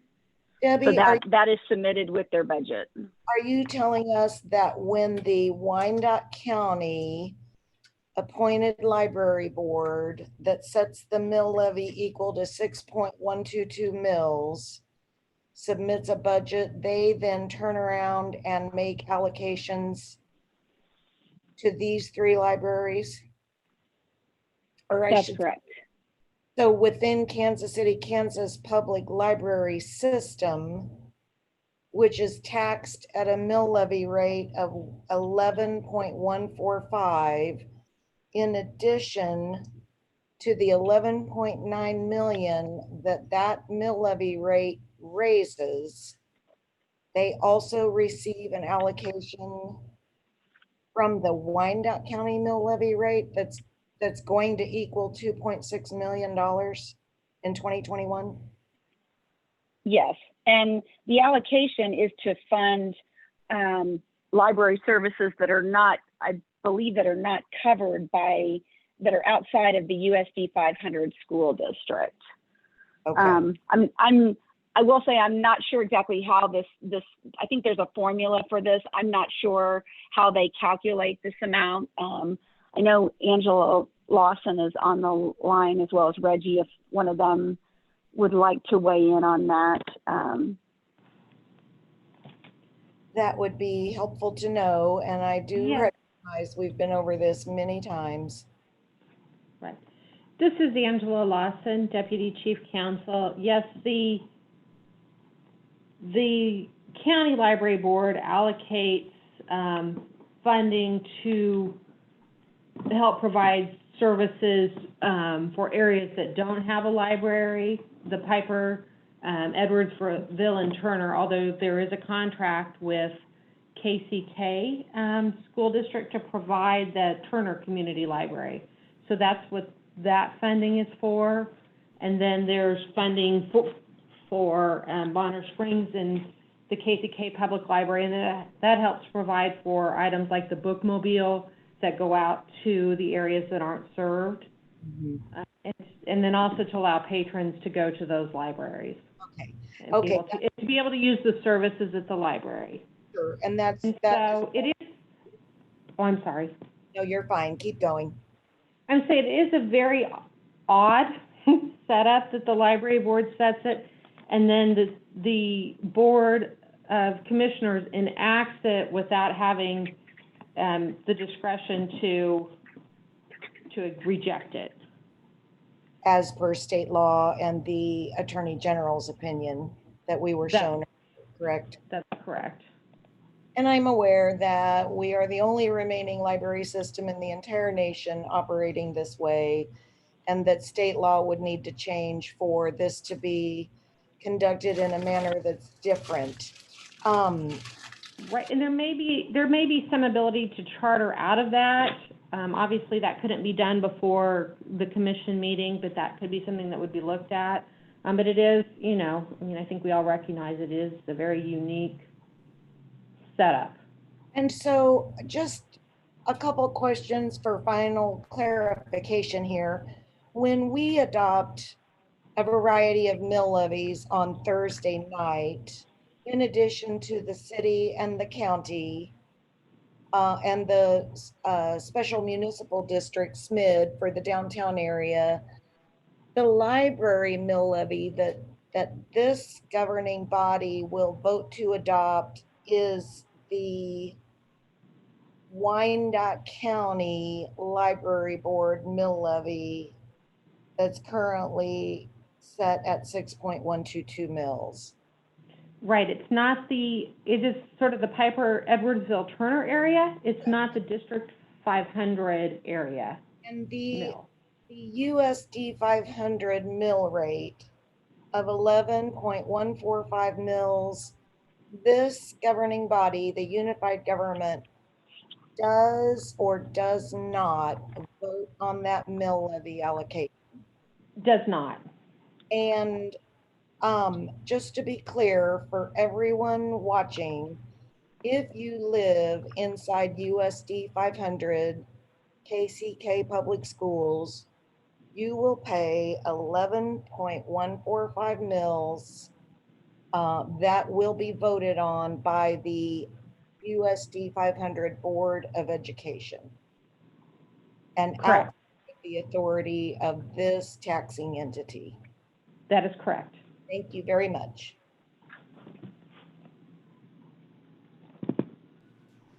Commissioner Townsend. Thank you, Mayor. I just wanted to echo sentiments already expressed by Commissioner Walters. I think it was Michelle Franks, who wanted property taxes lowered. And it's something that I talk about all the time when people call my office asking why don't we, the commissioners, lower it, the tax rate. And I explained that since the 14 budget, the first one that many of us have had an opportunity in this current configuration of the commission to address, we've either held it constant or lowered it.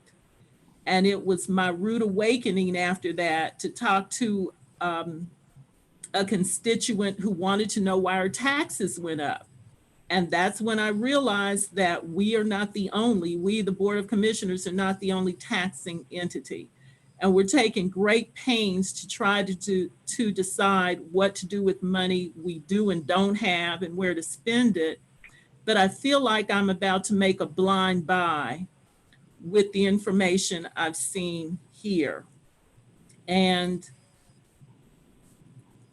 there needs to be more of an explanation, in my opinion, about, as Commissioner Walters said, why these mill rates keep going up. I would be challenged to explain that.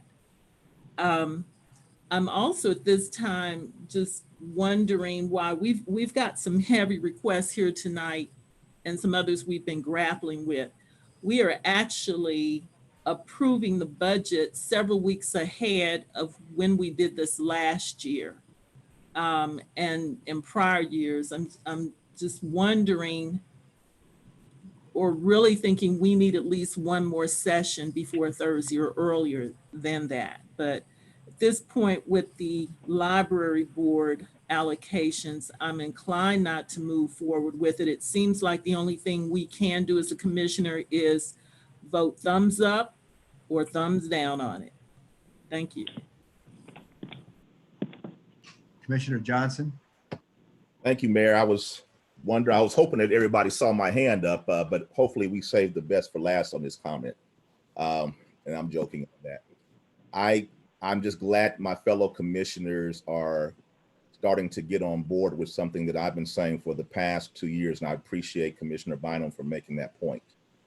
I'm going to ask Mayor and County Administrator Bach to help me or help us figure out a way that we can have a coordinated discussion with the other taxing agencies as to how we collectively put forth a mill levy to the constituents of Wyandotte County. Again, I know we have no control over it, but we need to understand the logic across the board. We have a shared concern, and that is for the betterment of our constituents across the board. And when you have situations like this, the increase that is being proposed is about $246,000, which gets you pretty close to what has been requested for the community integrity unit by our DA. And so again, I'm not inclined. If whether it's in a mandate by the state or not, I still have a vote.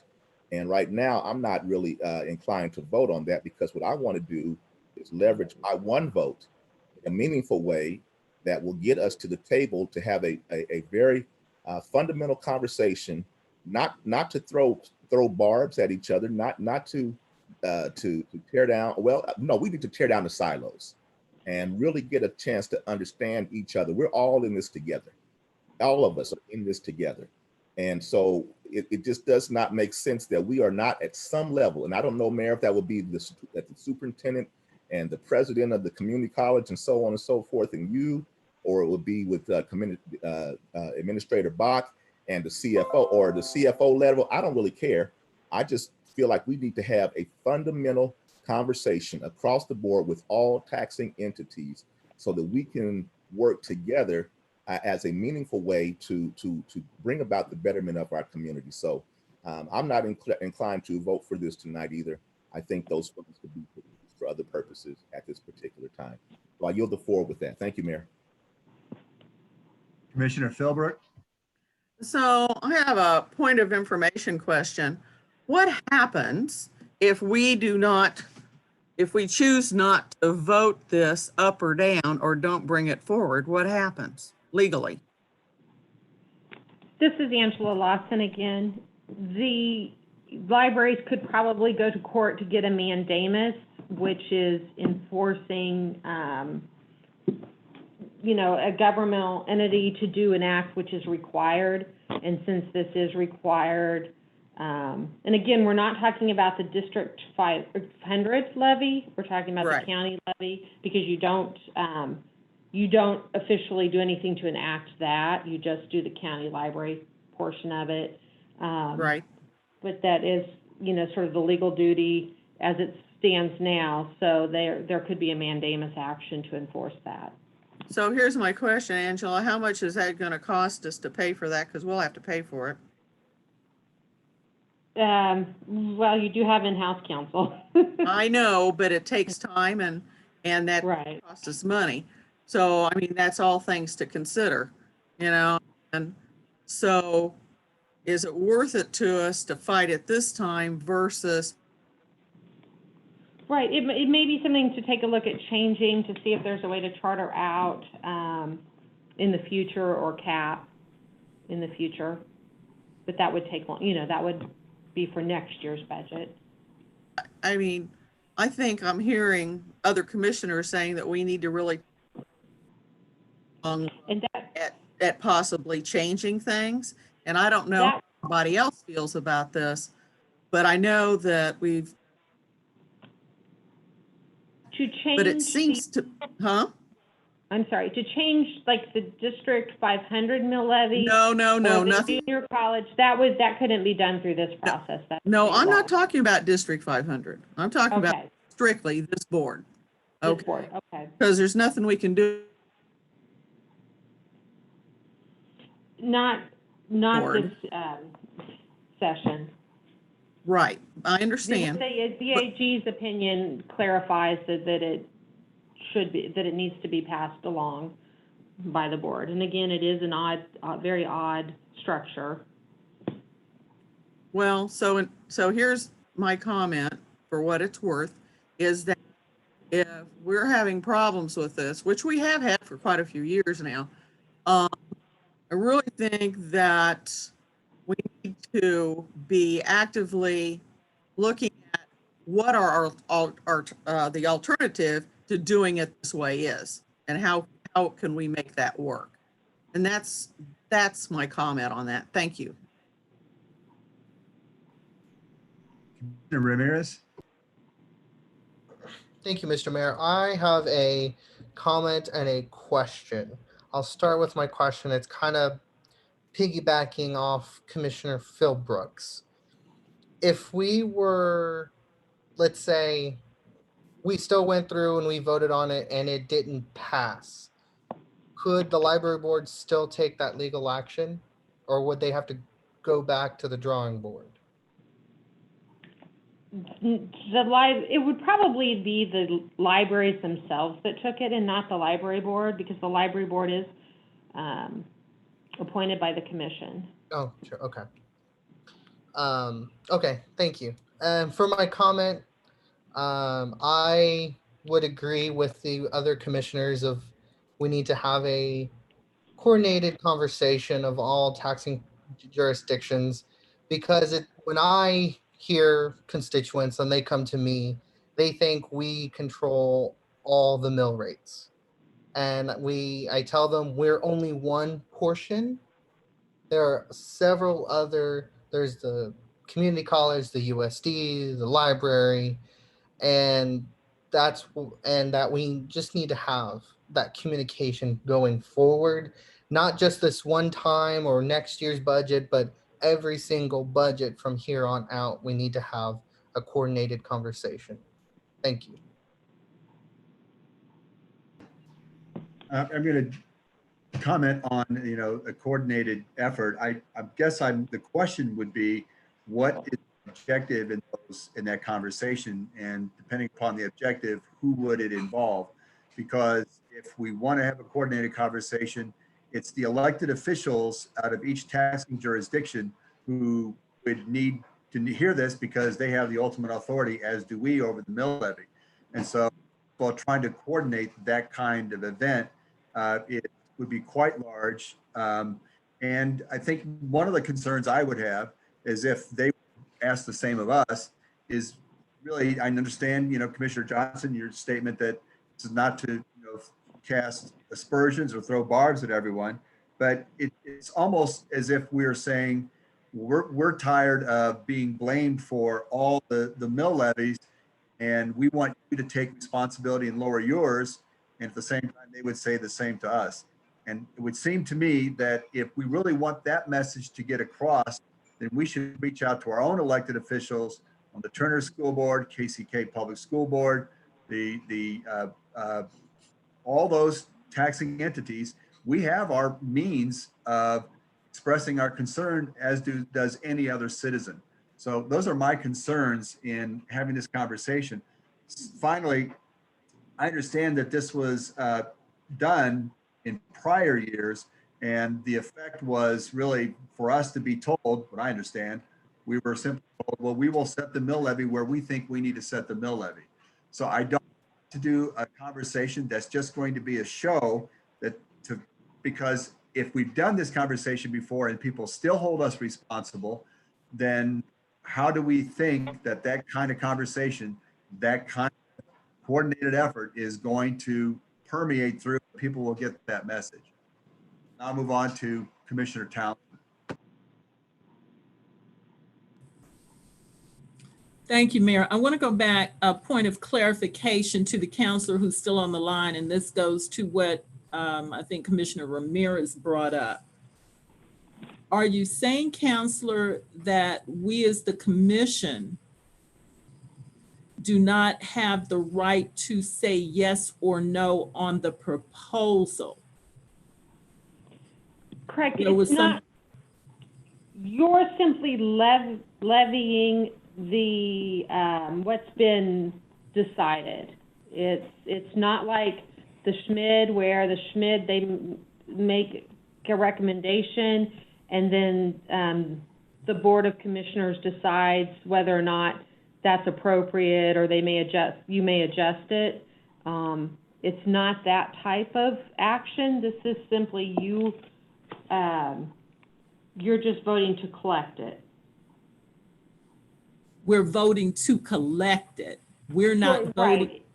You're not voting on the act. I mean, you're voting to enact it, but you're doing that without much authority to change it. That's already been decided. And there's the AG opinion that's on point on that issue.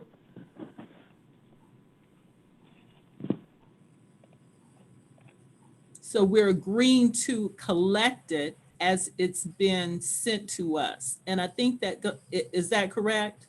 That's correct. But and again, agreeing to, I'm going to put that into quotes because there's the duty to do that under the state law, the way it is now. So there's a duty to collect that if I was to say, no, it has not been explained why these mill levies keep going up, or what the need is from that body's point of view. Haven't we as the Board of Commissioners fulfilled our duty just by having the vote? No, it is. No, the Attorney General has opined that you have to, let's see, I will, let's see, hold on, I'm trying to find the exact wording in the opinion. The governing body of the city may not reduce the amount requested by the library board, is one of his quotes. Now, I think there is, again, some room in the future to cap it or to perhaps change the structure, but those measures are not in place at this time. So let's say that this does not get this measure concerning the library board does not get the 6 votes, would we be, as the Board of Commissioners, seen under what you just read as having been derelict in our duty and possibly subject to the mandamus action that you're talking about? I think a mandamus action could be filed by the libraries because they are they're the ones that would be harmed by the funds not being transferred to them. Well, I think with this clarification, as I'm understanding what you're telling me, then to have some type of coordinated effort or meeting with those people who make the determination, I think it's imperative we find a way to do that, because it sounds like our hands may be tied. We have to impress upon that body that we don't have the authority to change it. They may know that already. I mean, this is really clarifying for me. But at the same time, we have to be responsible to our constituents so that we could even explain to them why the other boards, the library boards, thinks what they're proposing is appropriate.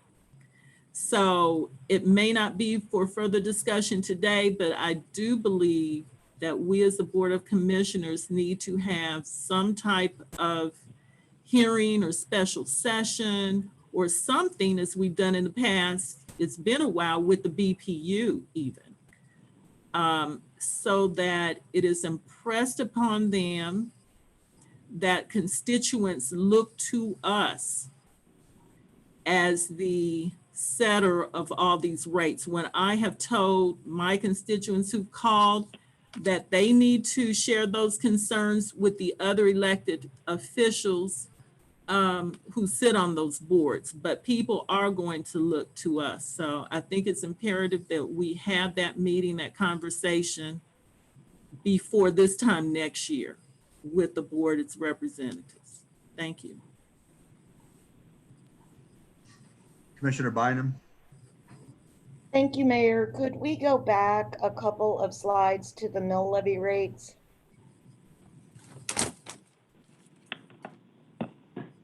So the County Library Board is proposing, it looks to me, what is the proposed mill levy rate for 2021 for county library? This is Debbie John Chair. They're proposing to keep their mill levy the same as 2019 is the current approved mill levy that was set last year. Okay, so at 6.122 mils. Yeah, they're not proposing an increase for this year. They're proposing to keep their mill levy constant.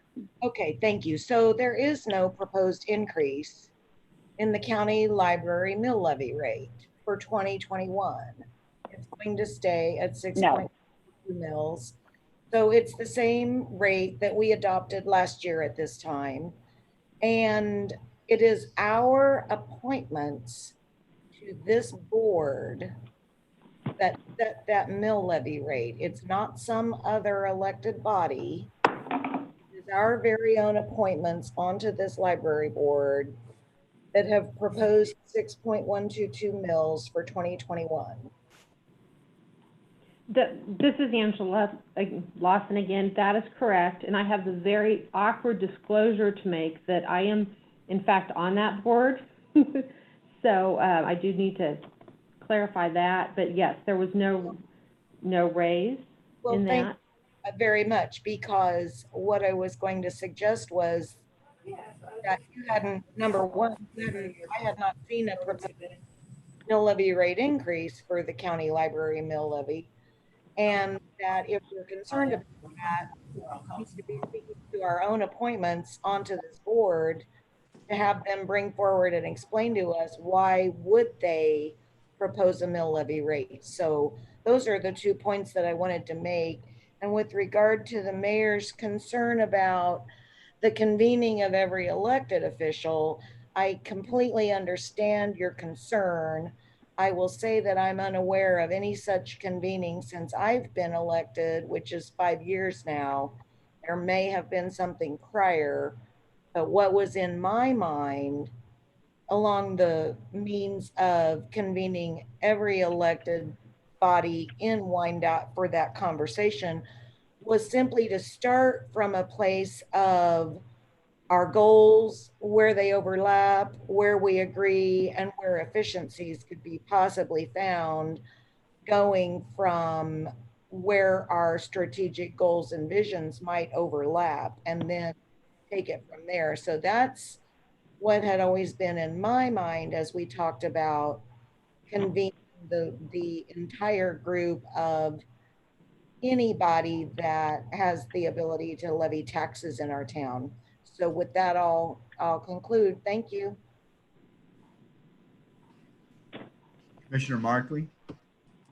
Thanks, Mayor. So this is an odd animal, but I will say it must not be that odd because there's another entity in our community that has the same setup. And I think actually two recreation commissions are similarly set up so that the governing body is the school board, the taxing entity is the school board. And same deal, Attorney General's opinions say the school board shall adopt the budget set by the Recreation Commission. So having sat on the Turner Recreation Commission, we have had similar discussions with the school board in Turner where they've said, but we don't really want to do this. And we've said, well, you don't really have a choice because the statutory language says you have to accept our budget. It's a very strange relationship because it bears the question, why have them approve the budget if you're not going to let them talk about it or make demands related to it? So it's a weird statutory animal, but it is similar to a statutory animal that you find elsewhere in Kansas statute, and that has the same sort of opinions attached to it.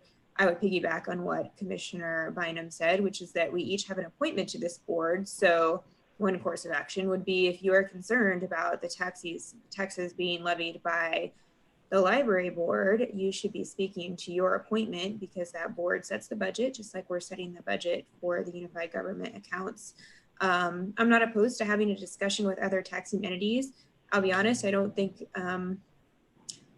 think it would keep us from having surprises when we see our tax bills and see that some entities have increased their tax mills. I don't think it's likely to result in different entities taking different steps or making different decisions. I think people are operating with their primary goals in mind, and probably that discussion isn't going to impact that, but certainly could be fruitful in just bearing out our relationships and having some good discussion. Mr. Bach.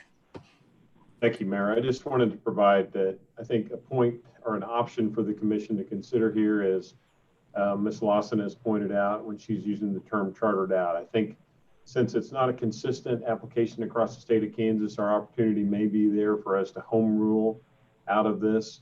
And we could still have a library board, but you may be able to change the requirement there that, or the ability for them to set the mill rate and forward it to you to take action on to collect it. And you could probably change where we could at least look into it so that they could come forward with a recommendation for a mill rate. And then it would be your decision as to whether to implement it or not. And then that would require them to come back with more justification to support their budget. So if that were an action that the commission wanted us to dig into, I don't know that, it does get a little bit into the legal proceedings to see whether that home rule action could be done. But I think that would be one avenue we would have on top of, as the commissioner suggested, they are your board appointees to look at and offer direction to. But since they are your appointees, I would think taking that home rule action would be an option this commission could look at. Additionally, I'll just add, I believe it was the summer of 2014. It might have been 15, but I believe then that former Mayor Holland convened the elected heads of all the other taxing entities, or at least the board presidents from the school boards, all of those within Wyandotte County, and I believe the community college, to come together and they talked about taxes and where they're set at. There was a discussion held. I don't think there was really a lot that came from that, but it was not an attempt to get all the elected leaders from each one of those boards together. It was just the board presidents, which in my recollection was quite an undertaking to get them all into one room, but that did happen around that time frame.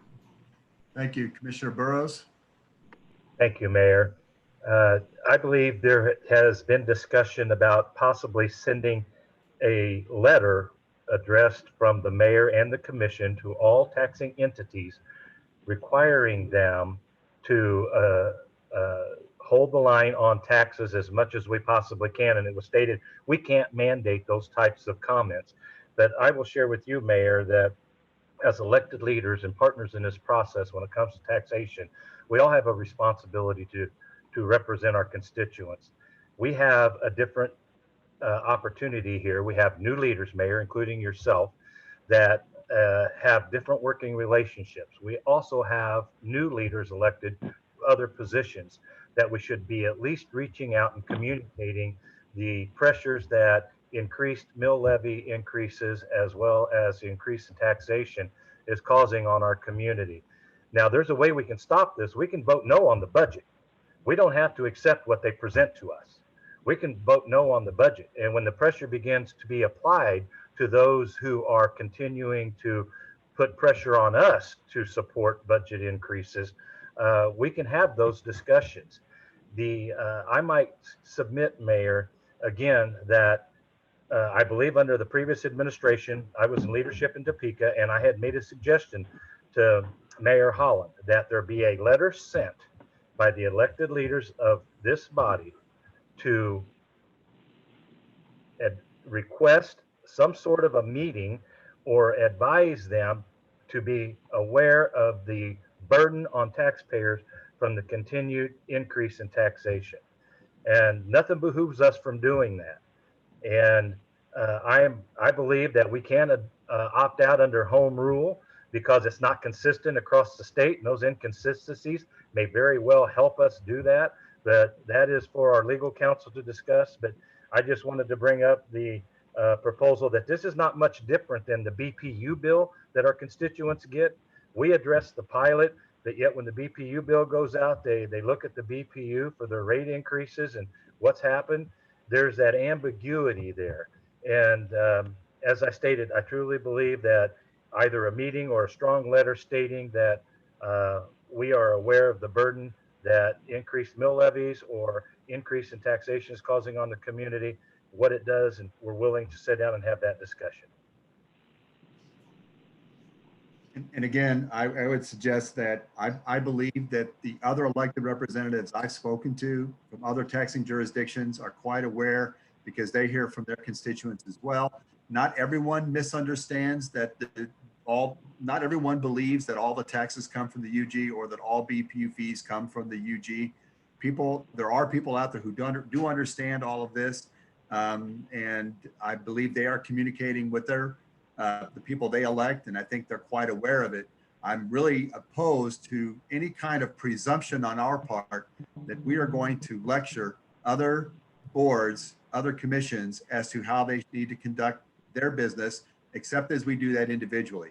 For us as a unified government to go, frankly, tell another taxing entity that they are overtaxing their people and they need to be aware of that, frankly, I would receive that as an insult to my intelligence, as if I am not aware of what the tax burden is doing to our residents. So that's my concern about this. I will never send that kind of message to other elected officials.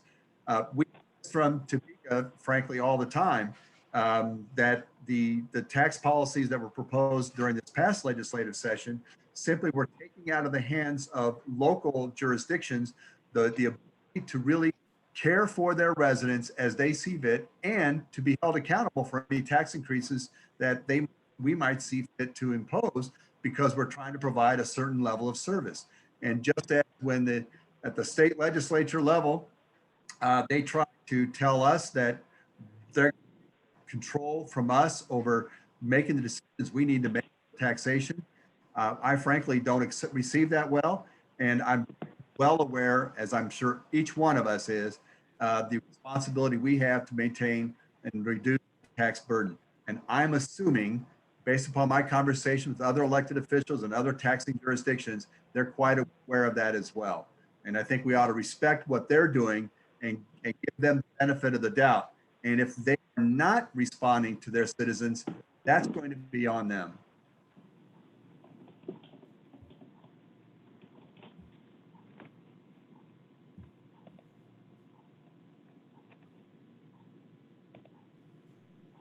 All right. Let's move on to and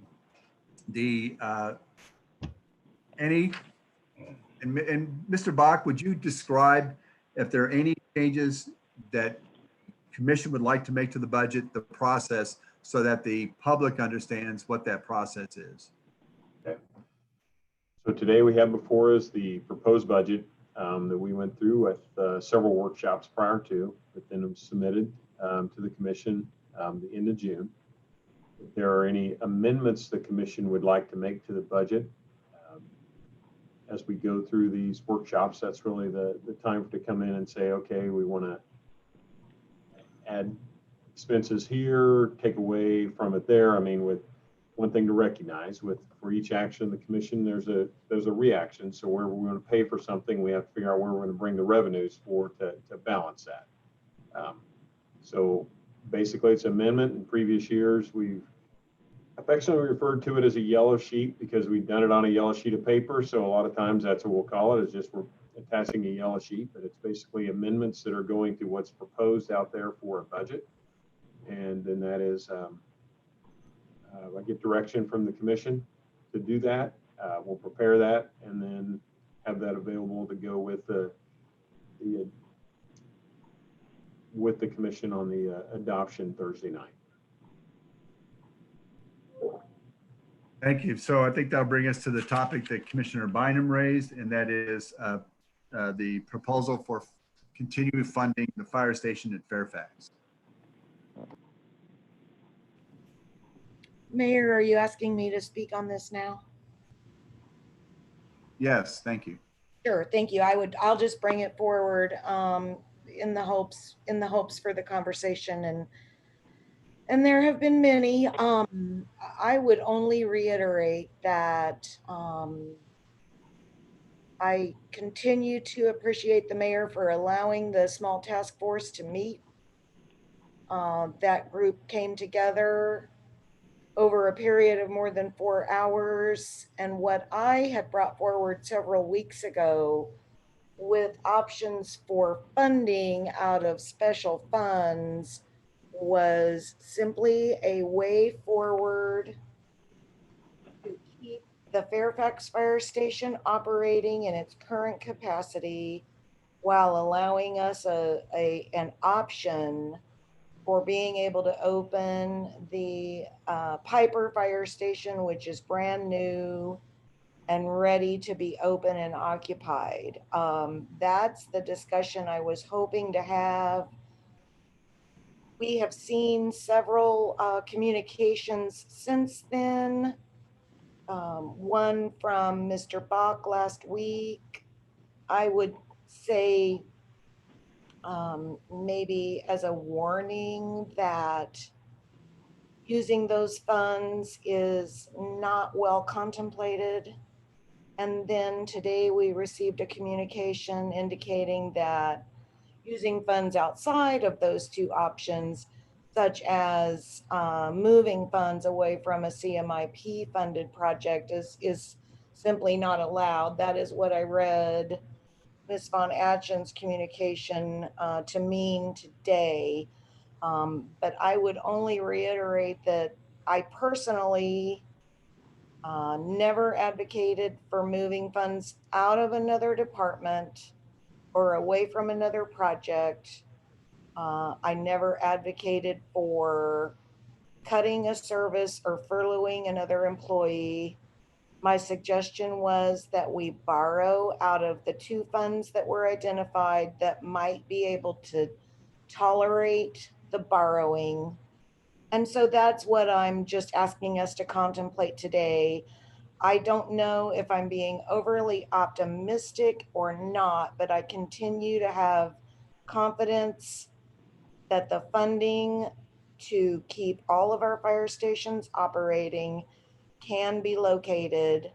And I know that we have future grant opportunities. I would also put that forward for the possibility of funding the community integrity unit, that too might be a project that could be funded through sought after grant dollars. So with that, I'll just turn it to other commissioners for whatever might be on their mind. What I'm hoping for is, some sort of negotiation at this point, and close only with the statement that I cannot understand again for probably the fifth time why it is we believe that closing a fire station where we have a written agreement to not only build it but operate it for the protection of that entire industrial area is being put forward as literally the only option for providing the coverage that we know is needed in the Piper area. And thank you, Mayor, for the time, and I will conclude.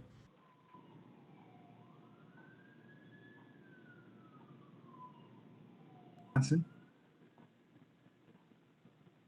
Anybody else?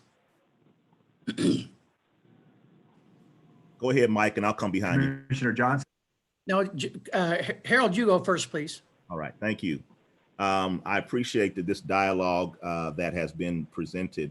As we've been talking about this, I guess one of the things I thought to present to you all is an option to consider.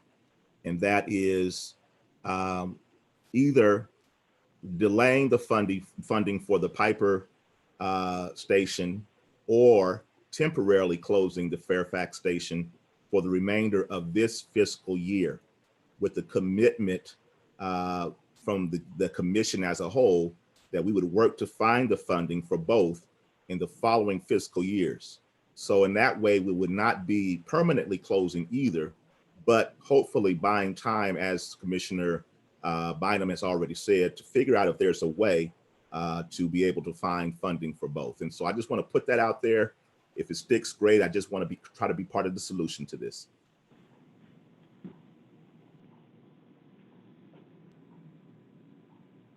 Anybody else want to go? I have my hand raised, Commissioner Okay, Kane. go ahead, please. No, you can go first. Nope, you go. Okay. I've been fairly quiet on this. I've made comments here and there, but I'm new to this commission, and definitely everyone knows here my learning curve has not been an easy task in these last few months. But my day job, I'm a daycare worker. I work directly with children, and one of the things I'm required to have is a CPR certified. Fortunately, I haven't had to use it, but since we haven't had to use it, doesn't mean it should be taken away. USD 500 staffs their schools with resource officers. They don't have a big call volume. We staff City Hall with armed officers. That doesn't have a big crime rate. The point I'm trying to make is our county's public safety should not have a price tag on it. We protect our assets, schools protect their children, City Hall protects its staff, and we must protect the assets in Fairfax. We need to stop finding ways to dodge this and find a way forward. To me, that's staffing both stations 12 and 15.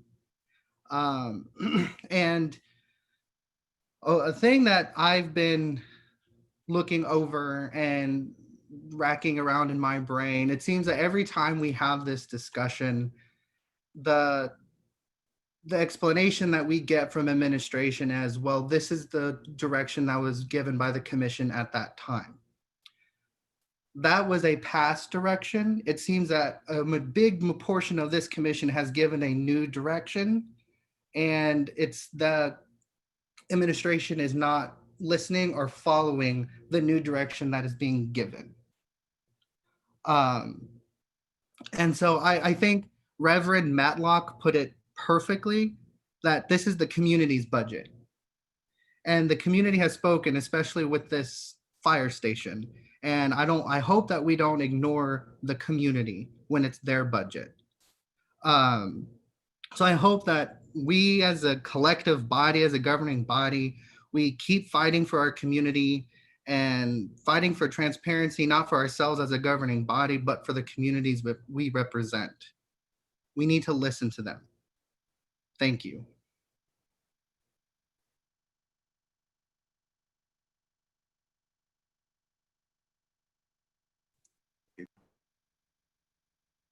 Commissioner Kane. Thank you, Mayor. Christian, I don't think I could have said it any better. And I agree with you. And I'm sure that some of the commissioners were told that this was going to come out of the current manpower. At least 3 of us weren't. So that's one issue. The other issue is that we had an opportunity to sit down with the Fairfax people in a large place, well 6 foot apart, to listen to them. I believe staff is set behind these meetings so they don't want to go in public, like what happened the other day at the Woodlands thing where 45 people showed up. If we'd have had this where we sat down and talked to them, they were given 22 days notice that they were going to shut that down. And they've asked multiple times for a one-on-one or meetings with all of us to correct this very dangerous situation.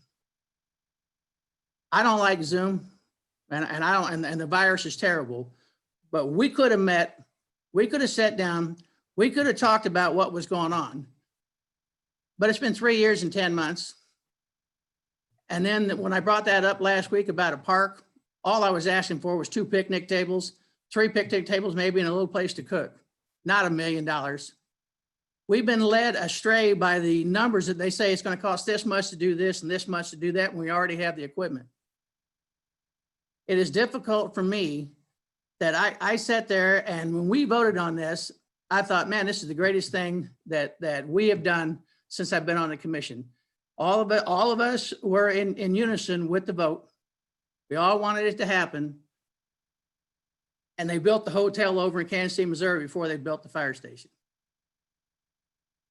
It bothers me when several of us have said, hey, we want to do this. We need to figure this out.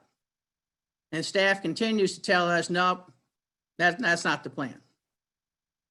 We are the commission. We are to guide staff. Staff is supposed to listen.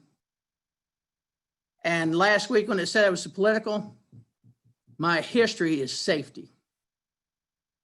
And 10,000 people work down there, and I don't care if they don't live here, they work here.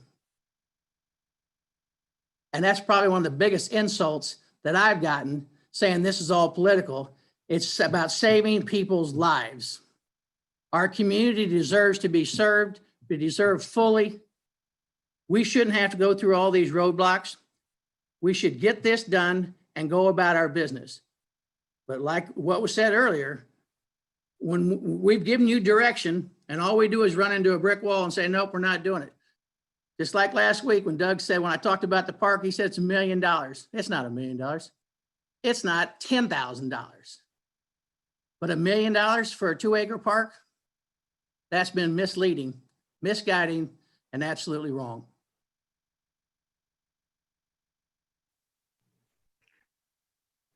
Commissioner Townsend.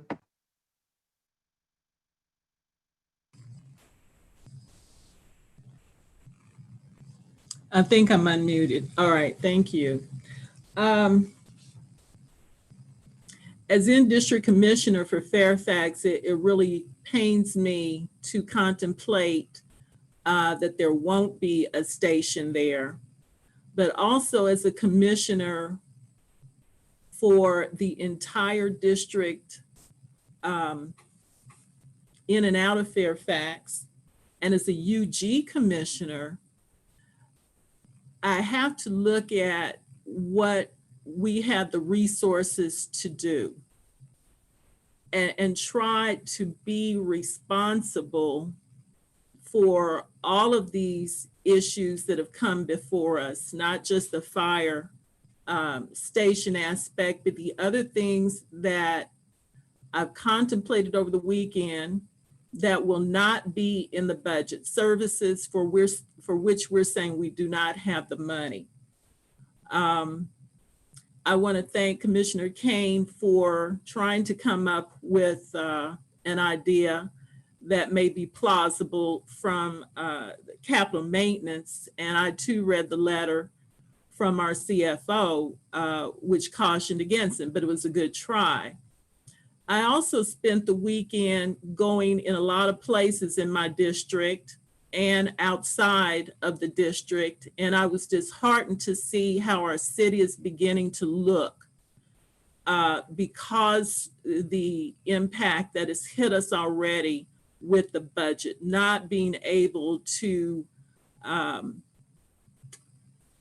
grass in lots that belong to us, not being able to as rapidly fix potholes. These are things that our citizens see every day. And as we battle this pandemic, we don't want to, I know I don't want to, I doubt any of you do, want to put another burden or mental fatigue on our citizens because of what our city is beginning to look like.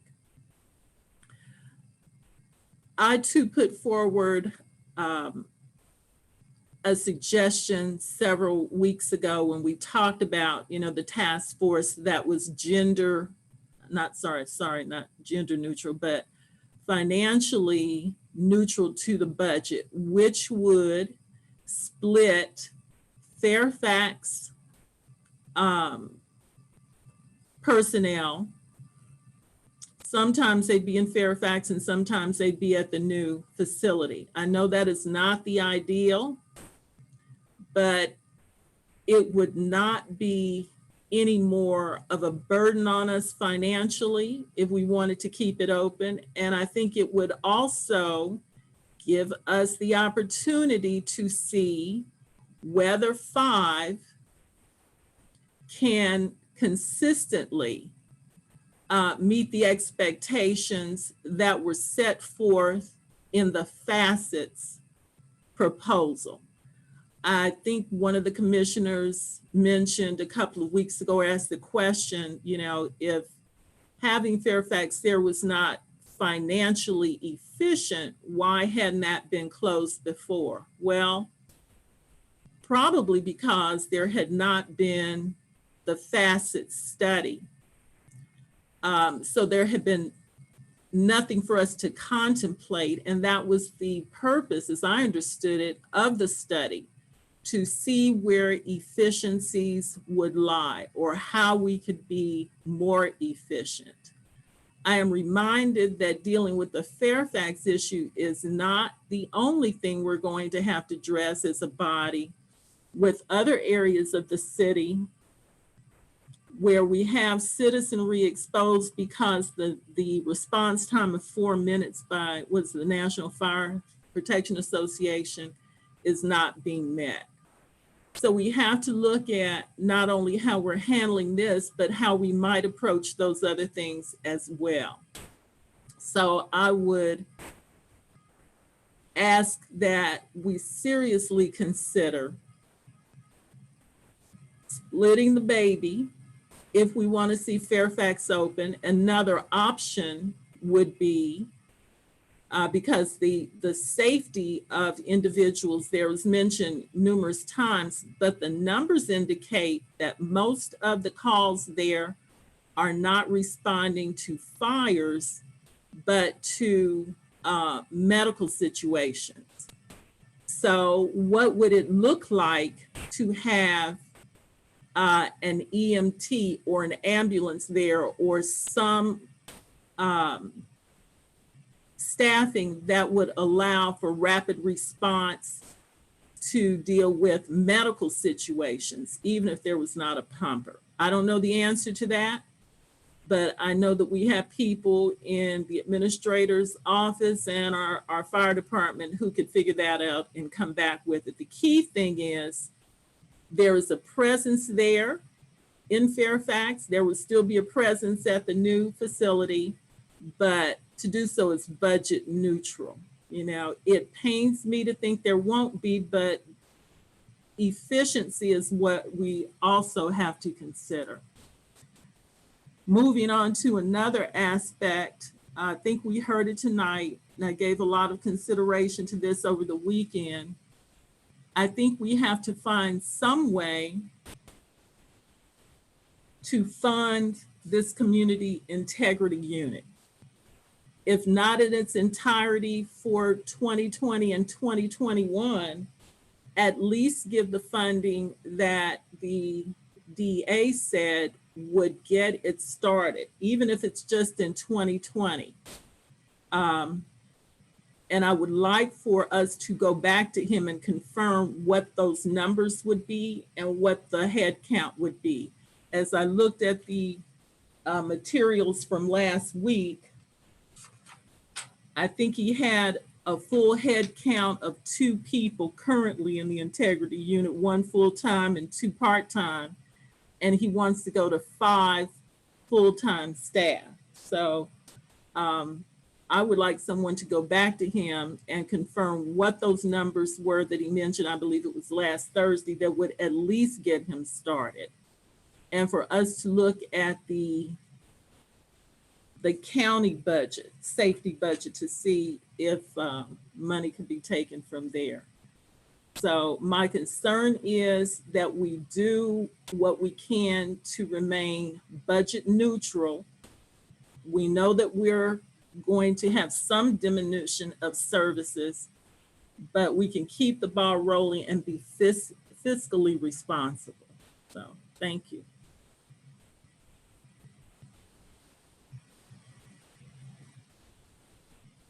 Commissioner Burrows. Thank you, Mayor.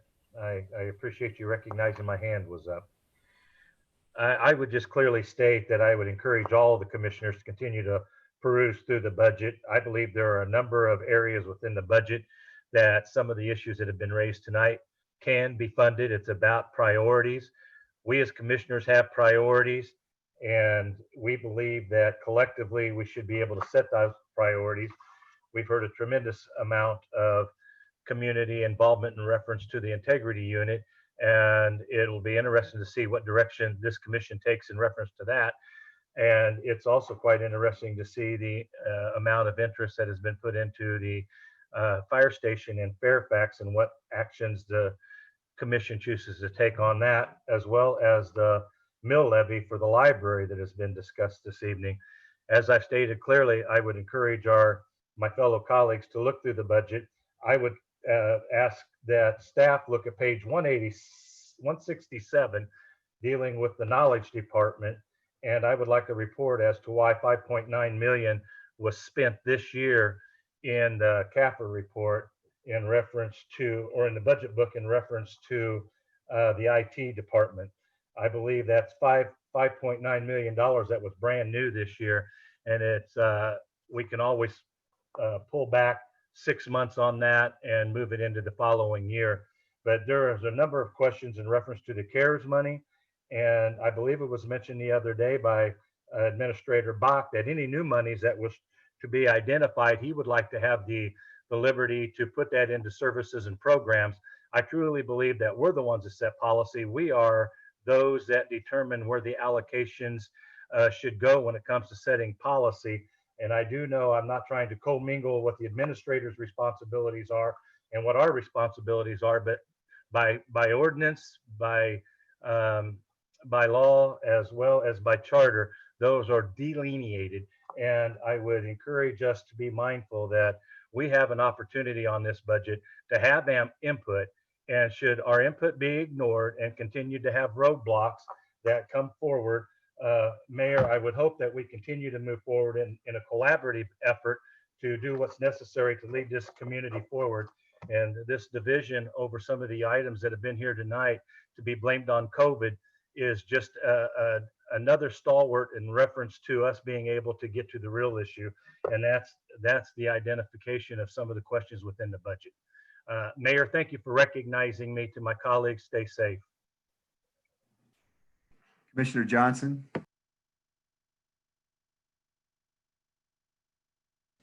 Thank you, Mayor. I'm not one that tries to prolong conversations at all, but I think this one is warranted. Commissioner Townsend made the statement earlier that she wished, and I think Commissioner Bynum did too, that they wish we had a little bit more time to try to make sure that we do everything that we can do to turn over every stone.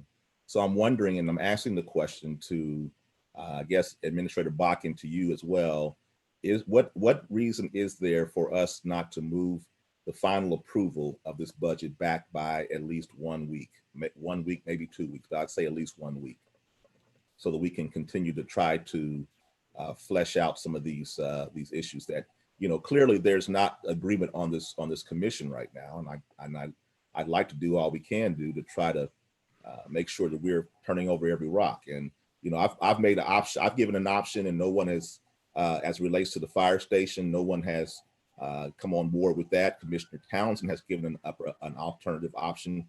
No one has come on board with that. And so it just speaks to the fact that we are divided as a commission, and I'd like to do all that is possible to see if we can find a solution, even if that means taking a little bit more time to talk about these issues that have been put before us. Secondly, the issue with regard to the community integrity unit has been brought before us by a numerous number of persons in our community who have spoken with one voice and have asked for the same thing. They've not had difference of opinions. I personally had no idea that they would be on call tonight, but I think that they made a very good argument that there is some real concerns in our community relative to the issues that we're contending with as it relates to our law enforcement agency basically policing themselves. And so I think that warrants additional time, and knowing that we are in a limited budget, I think it just, in these days and times, it would behoove us to be as cautioned and take as much time to move through this. So unless you all tell me or tell us that, you know, there's some reason why we have to make a decision on this coming Thursday, I'd like a little more time to look over this or to discuss this further. Thank you. Well, Commissioner Johnson, from my perspective, that we can do that.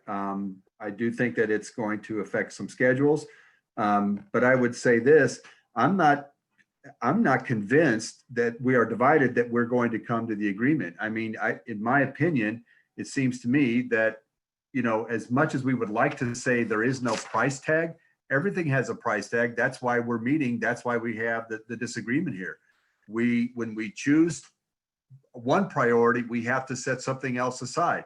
That's what we're experiencing all across our budget. If we're going to try and not furlough people additionally, then we're not going to raise taxes. The money's got to come from somewhere. We do not have fiat money. We have to spend what we have, no more. And based upon where we are, we just simply don't have the revenues. That's clear to us. So if I'm not convinced that moving this out 2 to 3 weeks is going to change the dynamics of it, I think we're still separated on these things. I would prefer that we move forward and bring the budget to a vote on Thursday, but I'm not hung up on that. We don't have to do that. I will say this, you know, I'm going to go back to the fire station. You know, we've listened to our community, and our community tells us in the community survey that the number one priority is streets and the condition of our streets. We are not nearly funding them the way they need to be. And as those continue to deteriorate, the cost of us to take care of that infrastructure only gets greater and greater. So not only do we delay what we're doing now by not spending money, we're actually increasing the cost as we move further. That's what happens to infrastructure. If you don't put a new belt on your car, you're going to start having problems with the water pump. You're going to have problems with everything else. We know that's how it works. Our community, also in the community survey, listed policing as number 2. And we are now looking at the possibility of not hiring 24 new police officers just to fill in positions that have been emptied out And this academy class was the most diverse we've had in a long time. And we're going to miss out on that opportunity. I would say that in terms of whether the Fairfax Industrial Association has been able to make their case towards us, I disagree with that. I've had conversations. We know where they stand. We know what they're trying to tell us. And we're simply saying, okay, based upon what was recommended through the FACET study and what's brought to us by the chief, we can continue to provide adequate coverage. We're not choosing to bring danger to that area. We're simply saying we can do this more efficiently. You know, and finally, in terms of whether we are giving direction to the administrator or not, this is what this is about. If you have something, if any commissioner wants to bring something forward, that's what we're doing now. And so the county administrator can only take the direction that is given by the commission. If you choose not to vote for it, that's how that works. But for us to get down into the budget and say, this is how each operation, that is in fact mingling our responsibilities with the county administrator. The structure is such that the commission and the mayor together hire and direct the county administrator, who then runs. The county administrator runs the operations of the government. We lead the operations of the government, and that's what we're doing right now.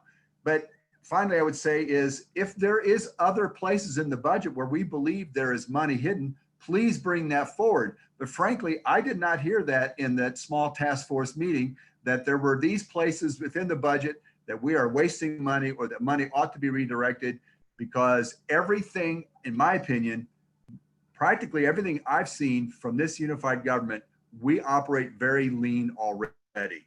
And if you take something out, something is going to go lacking. That's been my experience. If you can find it and show me that there's waste, bring it forward. Otherwise, we need to stop giving our public the idea that we are wasteful or that we are negligent. That's simply not true. And I think as elected officials, we need to be defending our staff and the hard work they're doing, given very limited resources. Every one of them would like to do more if they had it. I can't tell you how many people I've asked, when we've had to ask people to go out and do something, they're already behind. They don't have the resources they need. And we, again, our responsibility is to provide resources. We want to also protect the community by not raising taxes. That's the balance. If we want to do more for our community, we're going to have to generate more revenues. If we want to cut, then we're going to have to expect that the community, the streets are going to get dirtier and meaner as we get further down the road. I don't see any other way to describe the dynamics we're in. But again, if we want to move this out to 2 or 3 weeks, that's all right. Frankly, I don't see how the dynamics are going to change. Commissioner Bynum. Thank you, Mayor. I would just like to ask a couple questions. The one question really with regard to the Community Integrity Unit. Do we have Ms. Von Atchen or Ms. Johncher on the call, or Mr. Lindsay, that might identify for us the current county reserves that are anticipated at the end of 2020? And would the reserve on the county side be a location for funding the Community Integrity Unit? It was my understanding that Mr. Dupree asked for $260,000 to fund that unit. That's a question for one of our staff people. And then with regard to the fire station, I'm interested in whether or not we could pursue what Commissioner Townsend is putting forward so that both of those stations can be open at least partially. And as she explains, it would mostly be revenue or budget neutral, I should say expense neutral. And lastly, I would just say that with regard to the work that we did in the small group, I did say from the beginning that if that came forward to the full commission and it wasn't supported, that I would certainly live with that. And I do appreciate all the comments that I've heard from the commissioners who've taken the time to speak to that issue so far. But with regard to the CIU, if we could hear what the anticipated county reserve would be at the end of 2020, please. Commissioner, this is Doug Bach, County Administrator. As we get the information, just to clarify, so the fund balance on the county is a negative cash position for both 20 and 21. So the reserve is an amount of money we build in case there's some emergency that happens through the course of the year that and is that what you're asking about? So the fund balance is negative 3.6 this year and 2.3 next year. And then I'll let one of the finance team note what we budget in our operations in case we go over at some point. Okay, thank you. Commissioner Ramirez, I'm not sure. Could I get that? Kathleen or Reggie or Debbie? Yeah, this is Debbie Johnson. I guess maybe just to call it in reserve, an amount that we budget for an unexpected expenditure on the county side currently in 2020, it's about $147,000. I will just note there is a fund balance, but I just want to note that we published the mill levy for the publication we published for the county. So I guess I need to check to make sure that we're not going over that. Yeah, the fund balance is actually projected to be about 5.2 million. But as Doug said, the net change in fund balance was a negative 3.8 million on the county side for 2020. So the terminology that I'm using is incorrect.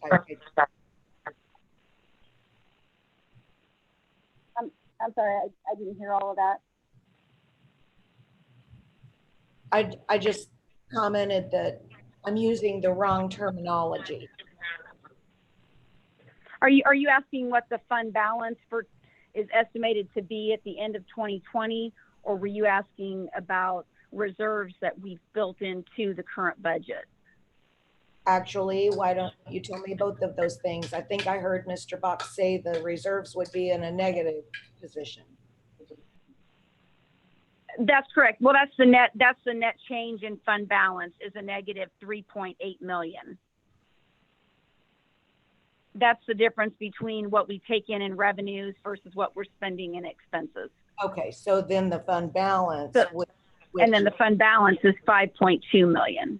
Okay, thank you. On the county side. And just the additional clarification too, I believe that the DA said he could start the unit at about 1.5 positions. Is what I had. I mean, during that conversation, that's where he could get started. But he did ask him. As a negotiating. Well, so this is Kathleen Bonacci, the CFO. I'm sorry, someone has got their line open, and so we're getting feedback. So if everyone make sure that they are muted. I just wanted to clarify just a little bit what Debbie was saying. So she was also saying that there's about 140,000, I think she said, in what she said reserves, and that's budgeted, and that's actually, instead of using the word reserve again, it's more like a contingency that's budgeted in the county general fund. So I think what she was suggesting is that we draw from that contingency number to fund all a portion of the DA's proposal that was submitted to us after the deadline. And so if we could, that would be just basically shifting those funds out of the contingency reserve that's currently budgeted to the district attorney's department to support that effort. That's what you're saying. So if we, rather than the 2.5 FTE he's asking for, maybe going with the 1.2 or 1.5 FTE, as he mentioned, would get him started. That's one way of doing that. I'd recommend.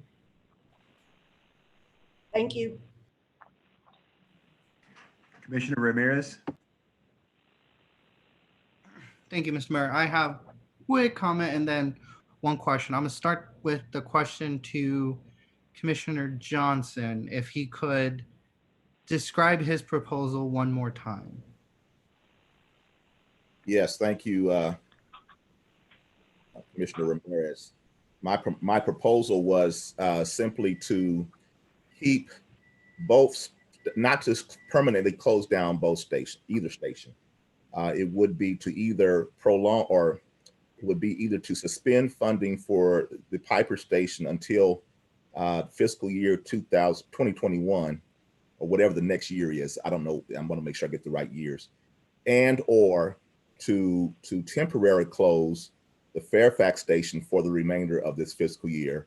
The hopes with both would be to try to find money. And again, I know I've heard the comments here that, you know, we've already done all of that, but you know, we need to try it again and to see if we can find the money within the next fiscal, as we close out this remaining fiscal year, to find monies for the next fiscal year for to be able to maintain and to man both of those stations. So that, I hope I didn't make it too jumbled, but that's what I proposed.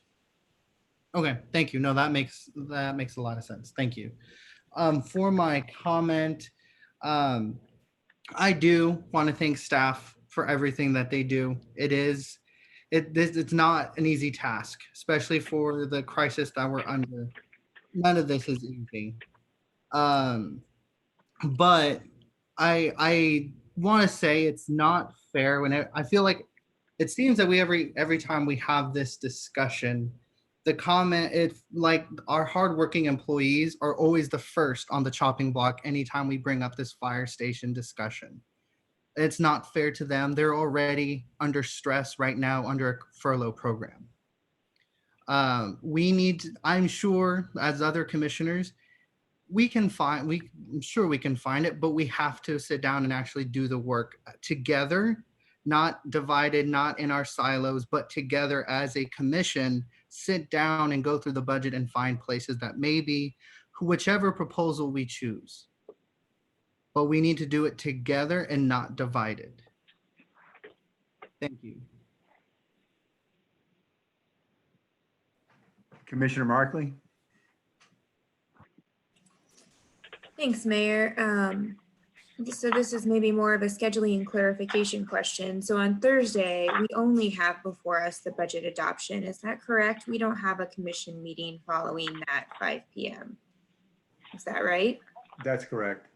So potentially there is time for, I know Doug's going to be like, his staff does not want to hear this, but there is time for discussion on Thursday if there are specific items that we would like staff to comment on, to have the chief available to comment on, or to provide some slides on Thursday to finalize this discussion and still adopt the budget on the proposed timeline.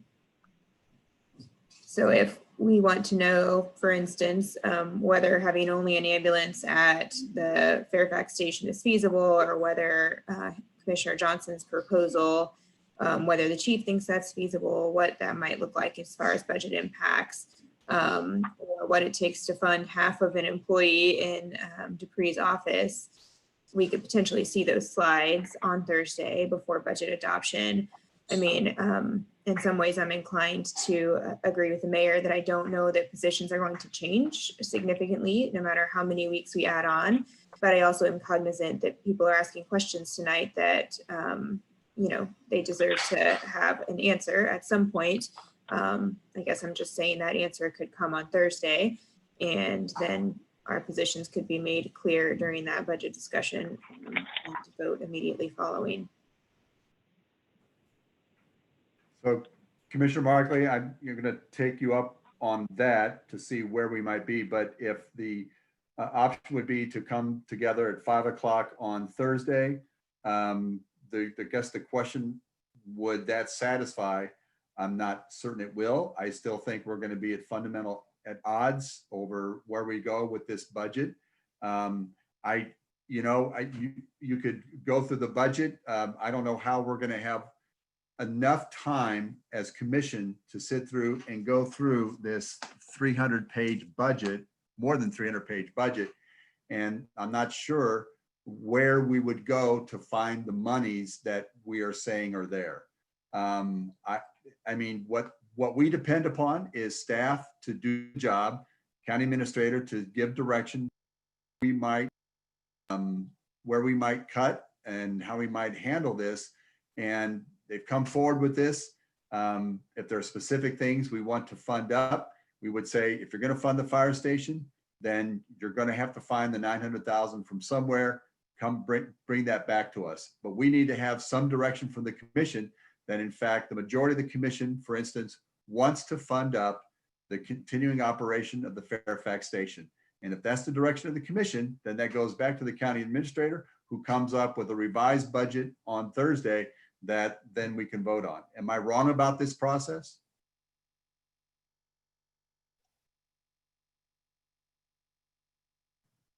Commissioner McKiernan? Thank you, Mayor. I do believe Commissioner Burrows had his hand raised before mine. Okay, you must have dropped off and then came back on. Commissioner Burrows? Thank you, Mayor. There were some comments made earlier about disparaging our employees, and first and foremost, that has never been the intent of this elected individual to disparage any of our staff. Our staff works hard under any condition, and I respect and value the work that they do. Mayor, just because questions and comments are made doesn't mean that we're adversarial. It means that we have questions and comments that should be addressed. This is a public forum, and we should be allowed to do so without judgment. I would like to also state that I believe there's still some questions within the budget. I've heard it this evening throughout the discussion, and I believe a number of commissioners have issues and or opportunities in which to address within the budget. To continue to state that this is our budget, Mayor, I really question that. And we have had input, but the budget hasn't changed. We have had input, we have given guidance, we have brought forward issues, and the budget still has not changed. So I respect the process. I truly respect the amount of work staff has put into this, but just because a commissioner has the due diligence of looking through a budget and asking questions doesn't mean he's disparaging staff, or doesn't mean that he doesn't have concern about the amount of workload that is put on our staff in reference to this. But I will not hide behind the fact that COVID is going to get blamed for some of the things within the budget that we're failing to discuss. And Mayor, I will continue to advocate for this community. I will continue to support the staff and members of the unified government, but I will also stand on behalf of the citizens to ensure that their voices are heard, no matter who wants to come back and jump on me for the comments that I make. Commissioner Burrows, I'm not jumping on you for the comments you made. I am challenging some of the assumptions that are made there. And the assumption is that somehow as a commission, we're going to go through all the operations of the unified government and decide where money needs to be spent line item to line item. It simply does not work that way. And secondarily, I never implied that you made disparaging comments about our employees. What I said was our employees have worked diligently. They do not have the resources they need. And the administration has come through. We have had multiple workshops at any time where these things could have been discussed further. But what we never do during these workshops is come to an agreement and take a straw vote to say to the commissioner, to the administrator, we want you to do this or not. We've not yet taken a straw poll, for instance, on whether we want to fund up the fire station. So I suggest we do that at this time. Are we going to continue? We want to give direction to the county administrator, either to continue to find ways to fund up that fire station, understanding that it's going to require cuts elsewhere, and which, from what I understand you're saying, we ought to be able to decide what those cuts are. Or do we simply say, we have decided that the Fairfax fire station, that company can be relocated? Commissioner McKiernan? Thank you, Mayor. One of the beauties of having a commission of 10 is that the majority will out in this case. And so the collective will of the majority of commissioners is the direction we will ultimately take. I will say that regarding Station 15, I have not seen any compelling evidence that suggests to me that continuing to fund Station 15 will enhance the safety and security of the Fairfax area over having Station 5 alone. I haven't seen that. I also don't have confidence that we can find ongoing funding, because this is not a one-year funding, it's an ongoing funding to maintain that staffing in the future. Having said that, Commissioners Townsend and Johnson have brought forward some interesting twists on a staffing idea that I do think deserve at least being run out to their logical conclusion. How would they play out? Would they enhance the safety and security at a potentially more manageable budget figure? I don't know.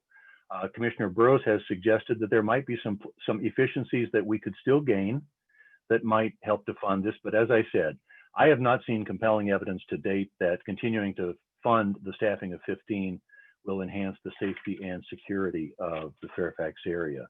On the issue of the integrity unit, I want to say, first of all, that I appreciate the work of the Kansas City, Kansas Police Department. I know that if you look at the LexisNexis crime map, that we in my district benefit tremendously from the hard work of the men and women of the Kansas City, Kansas Police Department, who go out every day in an attempt to keep us as safe and secure as we can all possibly be. Having said that, I do think that we would benefit from having an integrity unit and a hotline. I do think that independent oversight can absolutely help when there are issues of a potentially fractured community trust. So I do think that finding the money to at least fund the beginnings of an integrity unit would be a good investment on our part as a community. I do think we could pay for that out of fund balance, at least in the first year, and then we can see how it goes from there. I will say, however, that I'm very frustrated that we did not receive information about this unit until the 11th hour. And I wish that if we had received information about the mechanics, the nuts and bolts, the cost of this unit earlier in the process, I do think we would have had a better opportunity to try to work it into the process rather than waiting until here we are on Monday before budget adoption on Thursday. So having said all that, I will yield to my fellow commissioners. So Commissioner Kane has hand up, but I'm not sure, he might have gotten dropped. Nope. Okay, Commissioner Philbrook.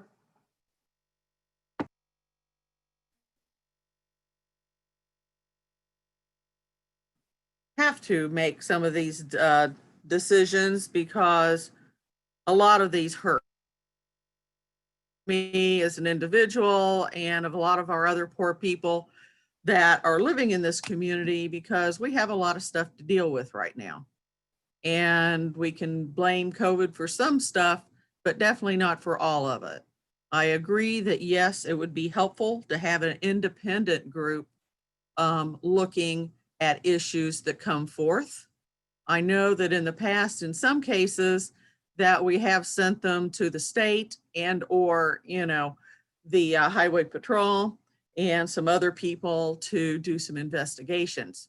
We've even had the FBI do some investigations, for us in Wyandotte County. So we haven't totally ignored other folks doing investigations for us, even the DOJ. So, but I do, on the other hand, believe that we do need to start something up. I also am disappointed that this was brought to us at such a late time, because it did need to be worked into our budget to allow us to try to figure out how we could make this work. And also to look how we could get additional funding. This is not easy to say that, sorry, I didn't have my face in so you could see me making faces here, that it's just very, very difficult to say that I don't have a true believing feeling that I would of the folks that work for the UG are all about doing a wonderful job. And yes, like it or not, the have our best interests at heart are the ones that come, the ones that get noticed, and the ones that we have. Sad thing to have to say, but yes, it is our responsibility. So I do think we need to look at possibly giving some beginning funding, but definitely not the full amount, and look for something else. Now, the really hard one is around the fire station. I have not accepted I have not accepted the fact that I believe that Fire Station 15 needs to continue. I understand the heartfelt need for that station and that it's a very emotional issue. But on a business level, I would say as far as I know, it doesn't look like it is necessary. I added up the number of calls that between Fire Station 15 and 5, and they get less calls than the fire station just up the street from me at between 61st and 62nd Street, and they're doing a fantastic job. So I'm really having a problem saying that we should have two stations where one station looks like it can do the job when I have another station just up my street even doing more work. And it's a sad thing to have to say. And in a world where we had all the money we could spend, we may not even have to consider that and keep 15. Other commissioners can come up with a way to make things work. I'm more than happy to listen, but so far I haven't heard the answer yet. And so thank you, everybody. And that's where I am on things. Commissioner Kane? Mayor, you brought up the issue about a straw poll. Let's have one. Very good. Make a motion, Commissioner. I make a motion, we continue to work on keeping 15s open and man's 12s.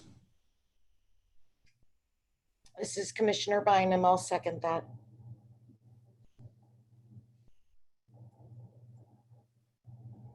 But I do have a question, because is a straw poll a vote, or is it just a taking the temperature of the group?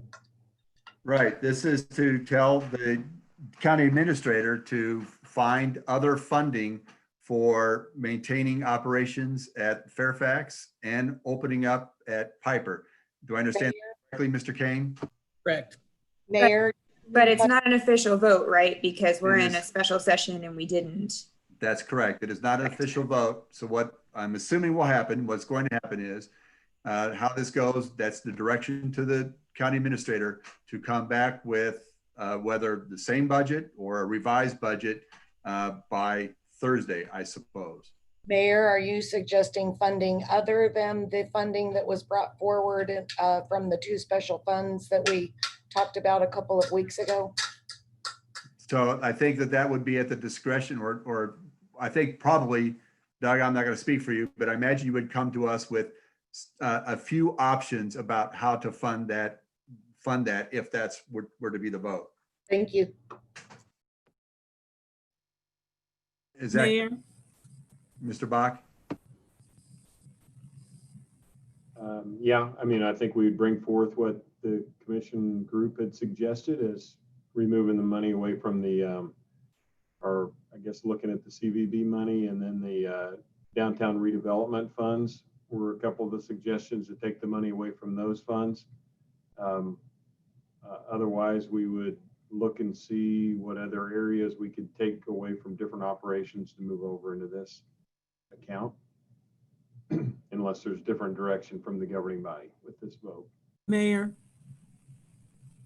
Yes, Commissioner Townsend. Yes, I would like this analysis to include information from the administrator's office or the fire department about the option that would be budget neutral as well. Since this is not an official vote, I would like to see if that is possible. I've been told that it is.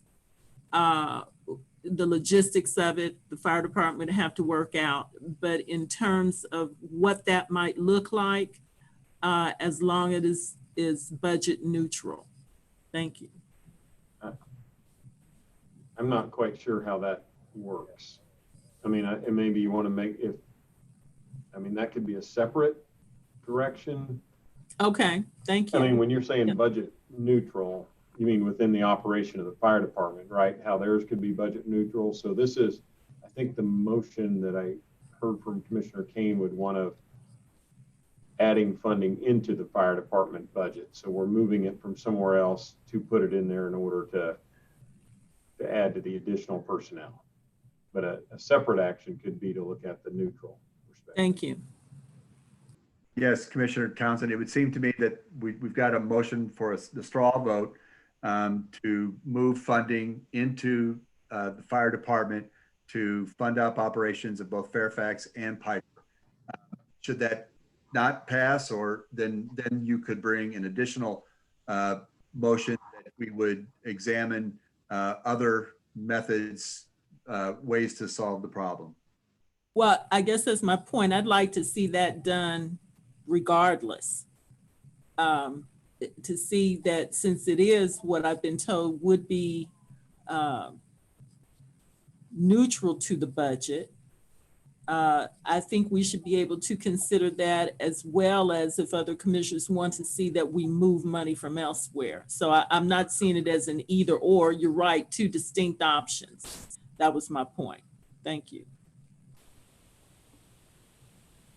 To be clear, what the straw vote is whether we will move money, continue to fund operations at both Fairfax, at the same time opening Piper.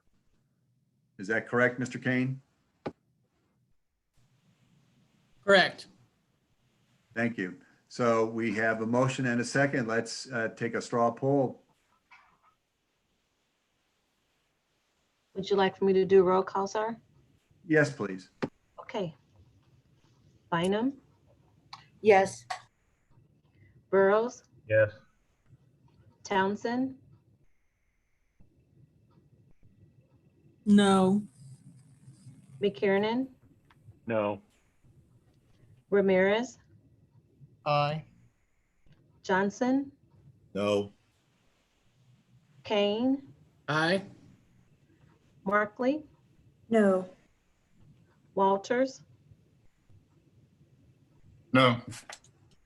Philbrook. No. That's 5-5 vote. 6-4, Bridget. Oh, that's right. We got Townsend, no. McKiernan, no. Johnson, no. Markley, no. Walters, no. Philbrook, no.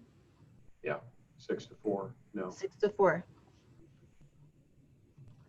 Does someone want to bring a straw vote for the Community Integrity Unit? So moved, Mayor. Second. Johnson. Is this a pool to fill the entire amount, or to Yeah, let's be fill? clear. Right. Commissioner Johnson, what are you proposing? Yes, that has been discussed. We figure out a way to get it funded for this year. I believe that's what the request was.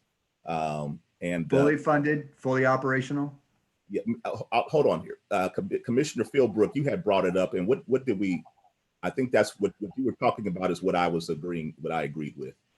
Well, so basically, I thought that we could start it out and fund it for the rest of 2020, and in the meantime, look to see if we could find additional funding for 2021 to ramp it up. Okay. That's where I was coming from, Harold. I moved with what Commissioner Philbrook said. Do we know how much that is, though? 92,000. I mean, he indicated if he could get started, he had a half-time, I believe it was investigator. He wanted to move that to full-time and then bring on another to be dedicated to it. So it was the 1.5 positions that he needed to get started. I believe that would be probably like the fourth quarter of this year, maybe, if we could look at it from that perspective.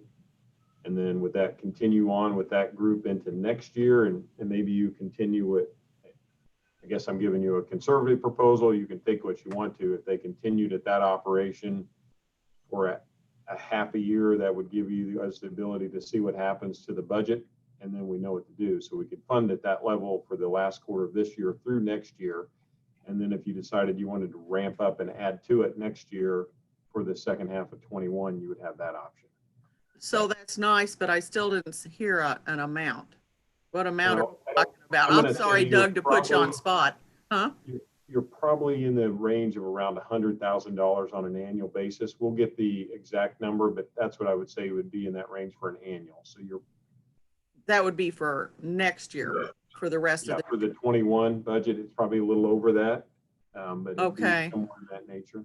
Around. So, because it looked like he was pushing forth what I remember seeing on there was something around 90-some thousand, something in that category. I And believe that was for this year to fund up the Right. whole year. Yeah, for the rest of the year, right? Right. Okay. So I would say the funding for the 1.5 people. So he has a full-time person to do the investigation, and the half-time person to keep track of the monies and all of the administrative stuff. That's where I'm coming from for right now. And then see what happens and where we need to go with that. Because it's something that needs to be done. We just need to figure out how to fund it and how to make sure that it has ongoing. That's my thing.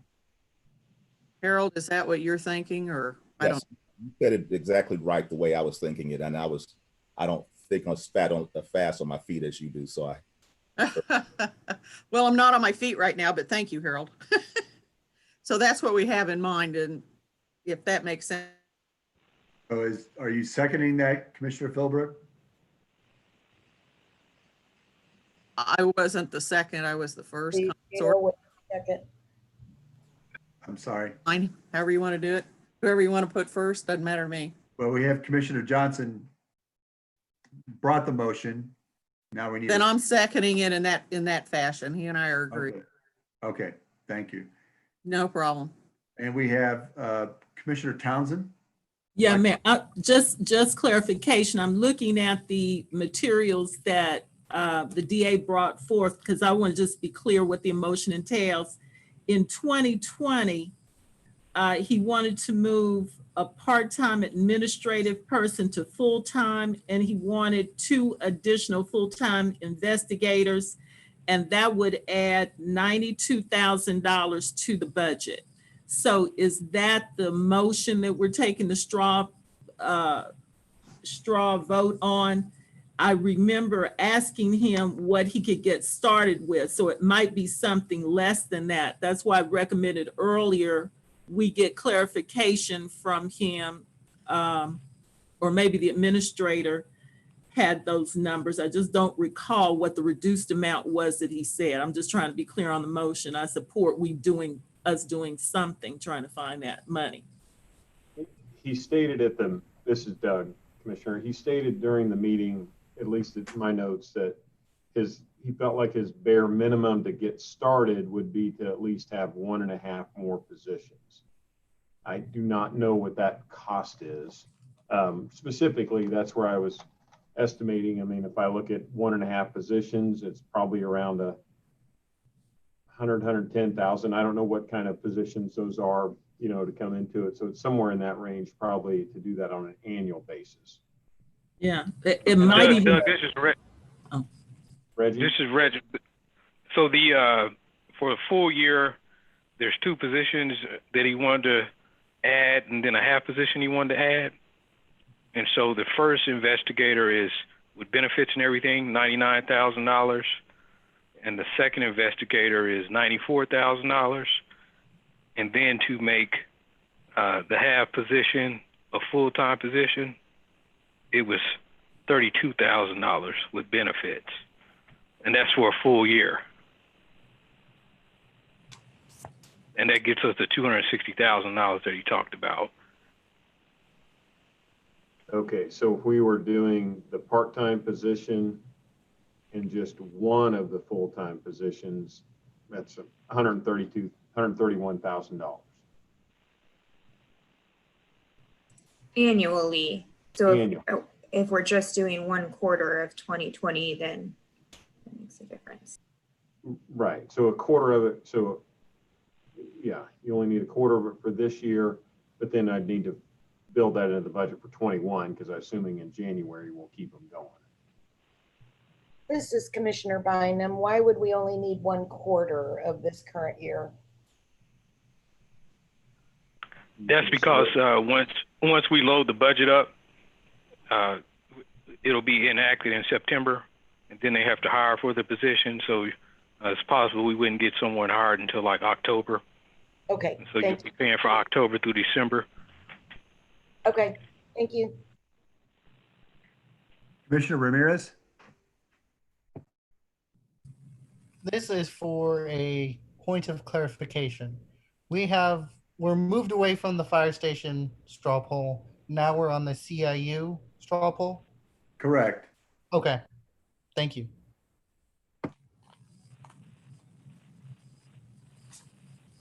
We have a motion and a second. Roll call, Bridget. Roll call vote. Bynum, Aye. Burrows, Aye. Townsend, Aye. McKiernan, Aye. Ramirez, Aye. Johnson, Aye. Kane, Aye. Markley, Aye. Walters, Aye. Philbrook. Aye. The straw vote is 10-0. That motion carries. So Mayor, if I may, just to clarify, so we're gonna come back with that on the yellow sheet or the amendment for the last quarter of 2020 and then the full year of next year to fund up 1.5 additional positions into the conviction integrity. Yes, that's my understanding, yes. Okay, thank you. And so shall we have a meeting at 5 on Thursday prior to an attempt to pass the budget afterwards, towards the end? Is there a motion for that? Mayor, I'd make a motion. We continue to have discussion as Commissioner Burrows have discussion on the budget before we take a final vote. I already show 5 to 7 on my calendar. I guess that's part of the reason I was confused earlier. I show budget adoption going from 5 to 7. So Okay. I guess I'm in favor of that motion because it's already on my calendar, but maybe my calendar is messed up. All right. So then apparently we do not need a motion for that. That's already scheduled in time. Commissioner Townsend? Yeah, thank you, Mayor. I did want to go back to motioning, if that's required in the straw poll setting, giving direction to the administrator and whatever staff he needed to do a presentation on Thursday upcoming about what it might look to have a split of services at Fairfax and Station 12, with the presumption that it would be budget neutral. I'd just like to see that presentation. May be feasible, may not be, but that is something I would certainly like to see us look at for Thursday. That won't require a motion, I don't believe. This is just if you're asking for a presentation to bring that forward for our discussion, that doesn't require a motion. That can easily be done. Is that, am I right, Mr. Bach? Yeah, we can do that, Mayor. Thank you. So it's a rotating operation between the two stations. Right, thank you. Okay. I don't know if we can easily do that, but we'll do it. Okay. Okay, I think that concludes our meeting for the evening. Thank you. I know this is very tough. I know we're very emotional. I do not mean to offend anyone. I simply try to say what I think needs to be said. And if I hurt anyone's feelings, I apologize. Thank you all. Thank you, Mayor.